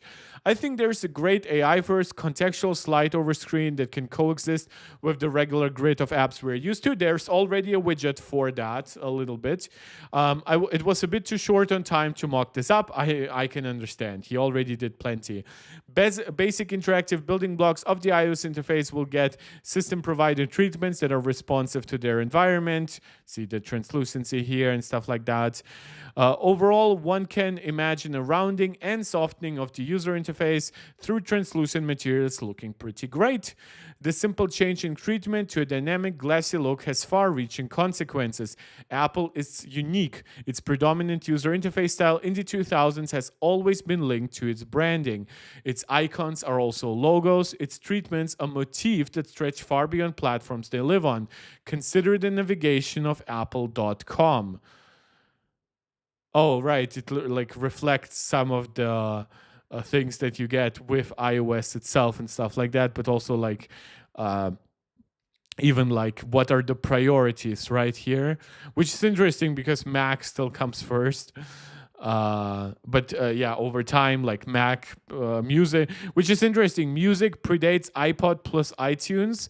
So I guess that's because iTunes became a brand rather than music being a feature. I have no idea. Is Switch just for like switching from Windows to Mac? I guess that just reflects how much less Apple had to offer back then. Meanwhile, this is not actually the full list, right?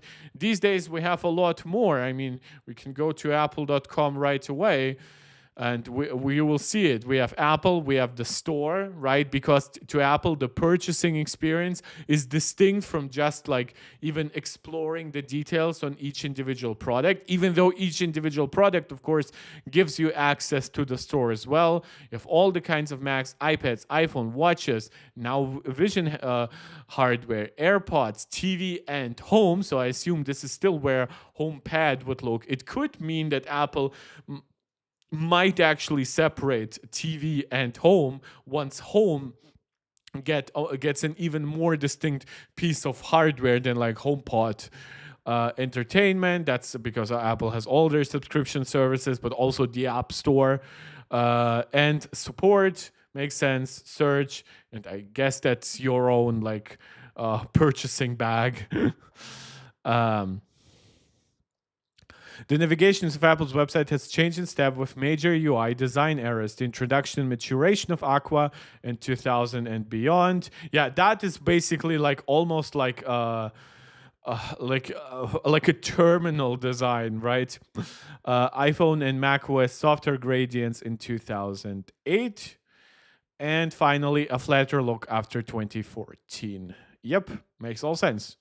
It's not a stretch to assume that this too would assume some kind of dynamic new style. Therein lies some of the challenges. I love products with innovative, novel interfaces. Modern iOS isn't simply a product, but a platform. True, it is on several pieces of hardware. It inspires the apps that are on it. It inspires not only Apple's own apps, but third-party apps. And it then transitions to even like inspiring web design, whatever. Yeah, iOS absolutely is a full-on platform, not just in the sense that it's an operating system, but its broader implications on software development, web development, even hardware development are not to be understated. Its designers bear responsibility to make the system look good, even in uncontrolled situations where third-party developers like myself come up with new and unforeseen ideas. That leaves us with the question of how we can embrace a new, more complex design paradigm for interfaces. A great thing that could come from this is new design tools for an era of designing interfaces. It's important that I hope that Apple really makes sure that a lot of those new animations, those new like gradient glass effects and whatever, they're also part of like Swift UI especially. So it's really easy to build apps from. And of course, they should be APIs for Xcode and stuff like that. designing interfaces that go so far beyond placing series of rounded rectangles and applying highly limited effects. When I spoke, I like that he doesn't fetishize the skeuomorphic era. The skeuomorphic era has a lot of value and took a lot of effort, and it was and is still beloved by many, but it's simply not current. When I spoke of designing fun, odd interfaces in the old days, this was mostly done in Photoshop. Not because it was made for UI design, quite the contrary. It was designed to look pretty. It just allowed enough creative freedom to design anything from a collection of simple buttons to a green felt crab table. Yeah, true. Game Center, of course. If what is announced is similar to what I just theorized, and I'm pretty sure it is, it's the beginning of a big shift. As interfaces evolve with our more ambient sense of computing and are infused with more dynamic elements, they can finally feel grounded in the world we are familiar with. Opaque, inert, and obstructive elements might occupy the same place as full-screen command line interfaces. Yep, like this. A powerful niche UI that was a marker in history passed on by the windowed environment of the multitasking graphical user interface revolution, one that is largely attributed to Apple buying what we now consider like modern, like full screen UI from another company. Science fiction and glass fiction. The interfaces of computers of the future are often surprisingly easy to imagine. We often think of them and feature them in fiction ahead of their existence. Our iPhones resemble a modern Star Trek tricorder. Many modern, I guess those AI tools would be kind of more like a tricorder, because tricorders had like those, I always remember McCoy being like, boop, boop, right? And had like those circling thing. They couldn't imagine for some reason screens being portable, even though they obviously could imagine like giant screens and TVs and whatever. But like for their communicators and the tricorders, right? All of that was screenless, which was always. But then you would look into it, so I assume it had some kind of screen on, like, I don't know. It's like something that you would have to look into. I mean, Spock had like that on his like scientific terminal where he worked, and he always looked into it, right, rather than on the screen, which I guess is great for privacy if you want to watch porn during a Star Trek mission. Many modern AI applications resemble the devices in sci-fi movies like Her and depressingly Blade Runner 2049. I agree. It is very depressing if our real world resembles Blade Runner or Blade Runner 2049. It's not surprising then that concept interfaces from the likes of Microsoft often feature glass fiction, and that also comes into play with Windows Vista, right? Yes, Windows 11 has had some of it. It's unfortunate that Microsoft just cannot be forced to like go full on with something. Like their operating systems always feature a lot of old, not really optimized crap and stuff like that. But yeah, Windows Vista actually. What was the name of the design language? Windows Vista design. Aero. Aero. Yeah, right. You can already see. You can see the transparency and translucency elements here, right? That was cool for back in the day, and now when you can also see like different transparency and translucency styles even between here. So Windows Vista was cool. I still think that Microsoft screwed it up completely by, for one, bringing it up in a way that really screwed performance on even slightly old hardware. Then they had all those system prompts for privacy and security. Like a lot of people say that macOS has that these days, and macOS has had more of this, I admit, than in the past. But like you clearly have not used Vista. Like I had a Vista laptop back in the day. It was constantly throwing system prompts at me. And even on a system level, there was so much crap that it was like I was installing like an app, and it was like, you are missing this DLL. And I'm like, what is a fucking DLL? And ironically, it was when Apple was making fun of like regular users having to interact with DLLs and whatever, right? That I actually got more into it. But yeah, I still wouldn't want any system like this. It looks cool, but it was really shite in so many other ways. It's beautiful, whimsical UI. Unfortunately, it only exists in the fictional universe of Microsoft's ads. Yeah, you will never have Microsoft actually pushing through with this kinds of designs consistently across the entire OS. So they always bring this up as like some kind of I don't even want to say, because it's not completely made up. Like, it's not from a third party, right? So it's not quite a concept in that way. I guess it like when they initially showed this, I almost thought it was a preview of something that would be coming in the near future, but I guess they just couldn't stick to it. The actual interface is unfortunately not nearly as inspired with such life and behavioral qualities. The reason is simple. Not only is the cool living glass of the video way over the top in some places, true, like these effects would obviously be completely useless. This is a little bit too transparent, and it actually forces you to make this completely artificial effect, right? Like if you were to type in text here, you would almost have to create like a solid color around it. But few companies can actually dedicate significant effort towards creating a hardware to software integrated rendering pipeline to enable such UI innovations. I imagine Microsoft has completely different things on their mind right now, as they're desperately trying to make a handheld version of Windows 11 and make sure it works somewhat efficiently and things like that on it.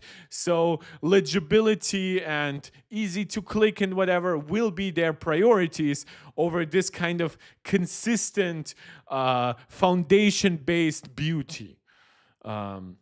Regardless, we like to imagine our interfaces being infused with this much life and joy, and I guess that's kind of what Android 16 is trying to do. The world around us is, but our software interfaces have remained essentially lifeless. We got a little bit more of it. And that brings us to Apple. There was an occasion or two where Apple announced something particularly special, and they took a beat on stage to pause and explain that only Apple could do something like this. It is a special marriage of hardware and software, of design and engineering, and of technology and the liberal arts. Can you imagine, by the way, the backlash that Apple would be getting for the term liberal arts, right? Like, conservatives would be losing their crap. They would be saying this is like Marxist Gaylord propaganda or something like that, to call it the liberal arts, even though it's like a centuries old term. I just like, I laugh and cry at the current state of politics, of media interactions and online environments. Yeah, I'm really glad, by the way, shout out again to Nshade, who recommended this article. I hope I'm not doxing anyone by showing this. This is saying streamer mode is enabled. Usernames have been truncated. Oh, I guess that helps. But yeah, thank you for this article. Really cool. And that still happens today. Only Apple could integrate sub-pixel anti-aliasing and never interrupted animations on a hardware level to enable the dynamic island and gestural multitasking. When you think about this kind of like control of anti-aliasing, that was also what enabled like retina displays to look like exceptionally sharp back in the day, right? It wasn't just the effect of 326 ppi, but Apple still had even like an anti-aliasing level on its text, which yes, every operating system does to a degree, but I believe even back in the day it was sub-pixel. I believe that what Steve said when they introduced the retina display on the iPhone 4. But yeah, there is a lot that Apple does that is very special in comparison to the rest of the industry. Let me quickly make sure that my stream is still working fine. Yeah. Well, by the way, guys, we're getting close to wrapping up. If you still have any suggestions, any questions, feel free to let me know now, because in the next 10 minutes we'll probably be done so here.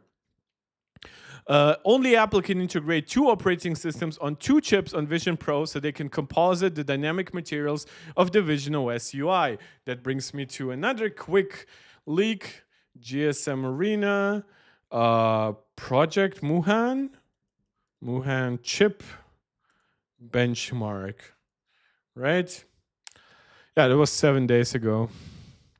So this is the power that Project Muhan will have, and this is the power it will have for its entire operating system, right?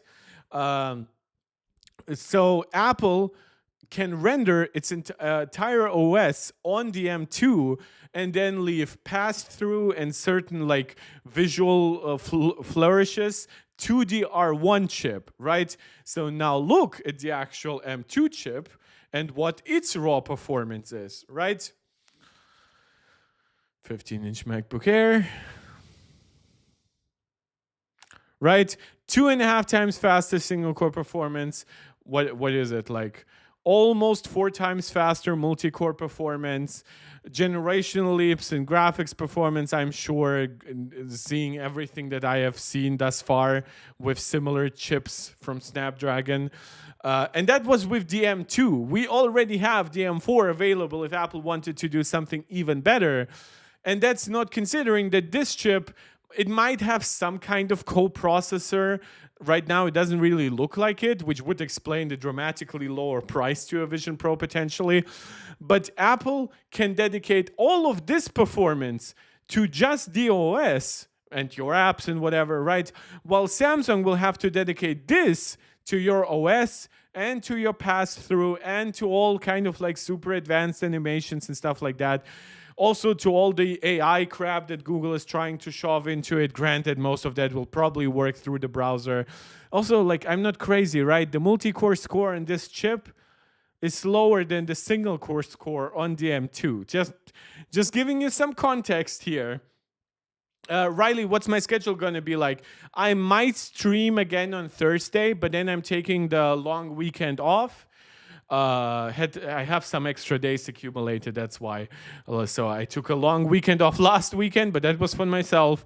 And then this weekend I'm visiting my family. So I'm probably not streaming on the weekend. But then on Monday, I'm going live probably half an hour to an hour before DubDub. That would be my schedule because I am streaming all of DubDub in big mark mode. And then after DubDub, I'm on for like another 1.5, 2 hours probably, given how much there will be to discuss. And the next day, I'm already giving you first impressions of me installing the OSs, right? So and I'll be streaming basically daily, and I'll also try to create some other type of content like shorts or maybe a regular video here and there, just to attract also more people to the channel. So even if you miss maybe one specific video, whatever, this will be a very lively week. Like all my extra hours and stuff like that, they are like being spent up like with this weekend and the next week. After that, I'll have to work a decent amount again. So only Apple can integrate 2 OS and 2 chips on Vision Pro so they can composite the dynamic materials of the Vision OS UI, and perhaps only Apple can push the state of the art to a new interface that brings the glass of your screen to life. We'll see a dub, but myself, I'm hoping for the kind of well thought out and inspired design and engineering that only Apple can deliver. Beautiful, fantastic article. Can I give him money? Like, does he have a Patreon or something like that? I'll look into that later on. So that, I think, is about it for the actual hard topics today. I somehow pushed for another 2-hour video. That's cool, I guess. So thanks to you guys. We actually reacted to this before 9 to 5 Mac. Looking at nope. Looking at Mac rumors. Trump not being anti-Semitic is so funny. iPhone 18 Pro and iPhone 18 Fold set to feature a 20 chip with new design. Yeah, that makes sense. Wait, the latest word comes from analyst Jeff Poo. A20 will be on 2 nanometer. This is A19 is on N3P. Yep. The packaging change. Oh. Pooh said that he expects the A20 chip to use TSMC's newer wafer-level multi-chip module chip packaging technology. RAM would be integrated directly onto the chip's wafer with the CPU, GPU, and neural engine rather than being adjacent to the chip and connected with a silicon interposer. This packaging change could contribute to a wide range. I guess that also brings us to previous rumors like Apple potentially implementing high bandwidth memory. So the amount of lower latency that you would get, because now RAM isn't just separate from the die, it's on the die, and you don't have multiple like DRAM chips next to each other, so you would have to have like a lot of controls going from the chip, but now you could stack them, so you kind of are accessing them basically simultaneously. You would have like double and triple advantages in latency, which would also drastically improve the energy efficiency of RAM, potentially the throughput speed, and with it, I guess it could also like help Apple like not put as much cache on the chip, right? Because cache is getting extremely expensive. So I guess they could partially rely more on memory. But I couldn't tell you 100%. Riley, which OS will I install? All of them.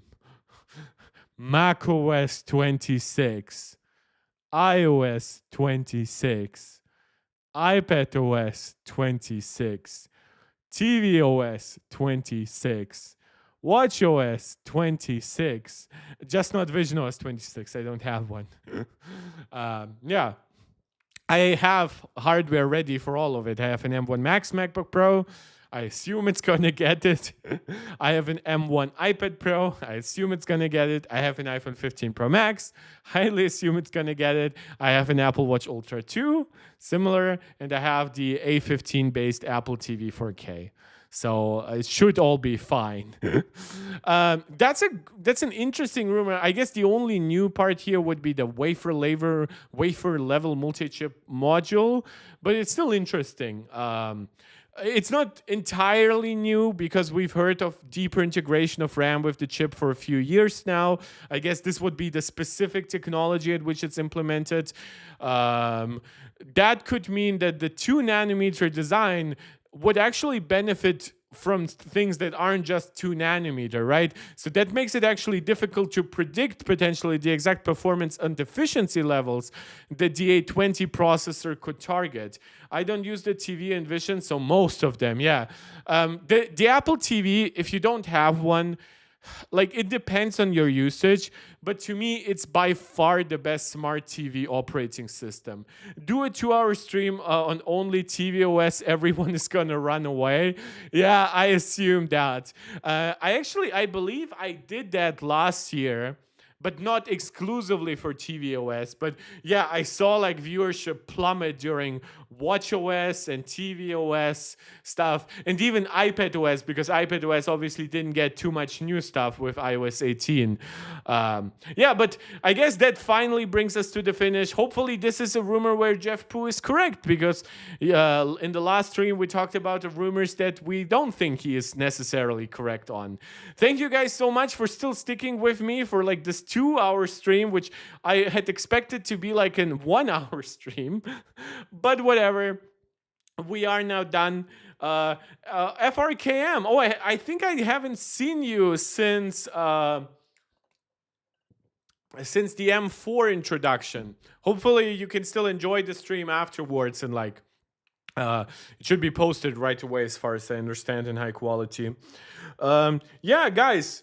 I guess my voice is still there in contrast to previous long streams, even though I probably have talked more than in most of my previous streams.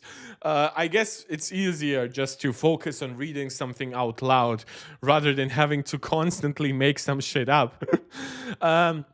Yeah, before we wrap this up fully though, last shout out for you guys to do the YouTube jazz around here. Subscribe to the channel if you haven't yet done so. Like the video, share it out with anybody who you think might enjoy it.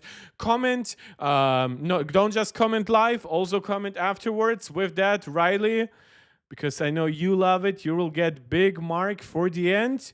right? You can send me super chats and super stickers whenever you catch me live.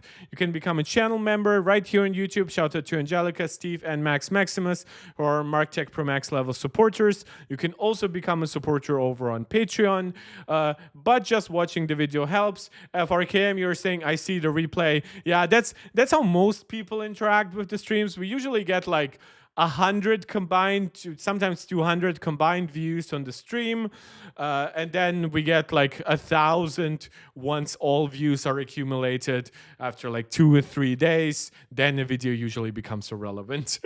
So hopefully we'll pick up more people during next week. I know I'll have plenty of competition, of course. I know that's the time where non-live streamer YouTubers also live stream. But hopefully you'll find something to enjoy about what I do. Also, shout out something that has grown a little bit since the last stream. Join the Discord. It's fun. It's really so much healthier for like the mental aspects than going to like Twitter, like social media, even Blue Sky.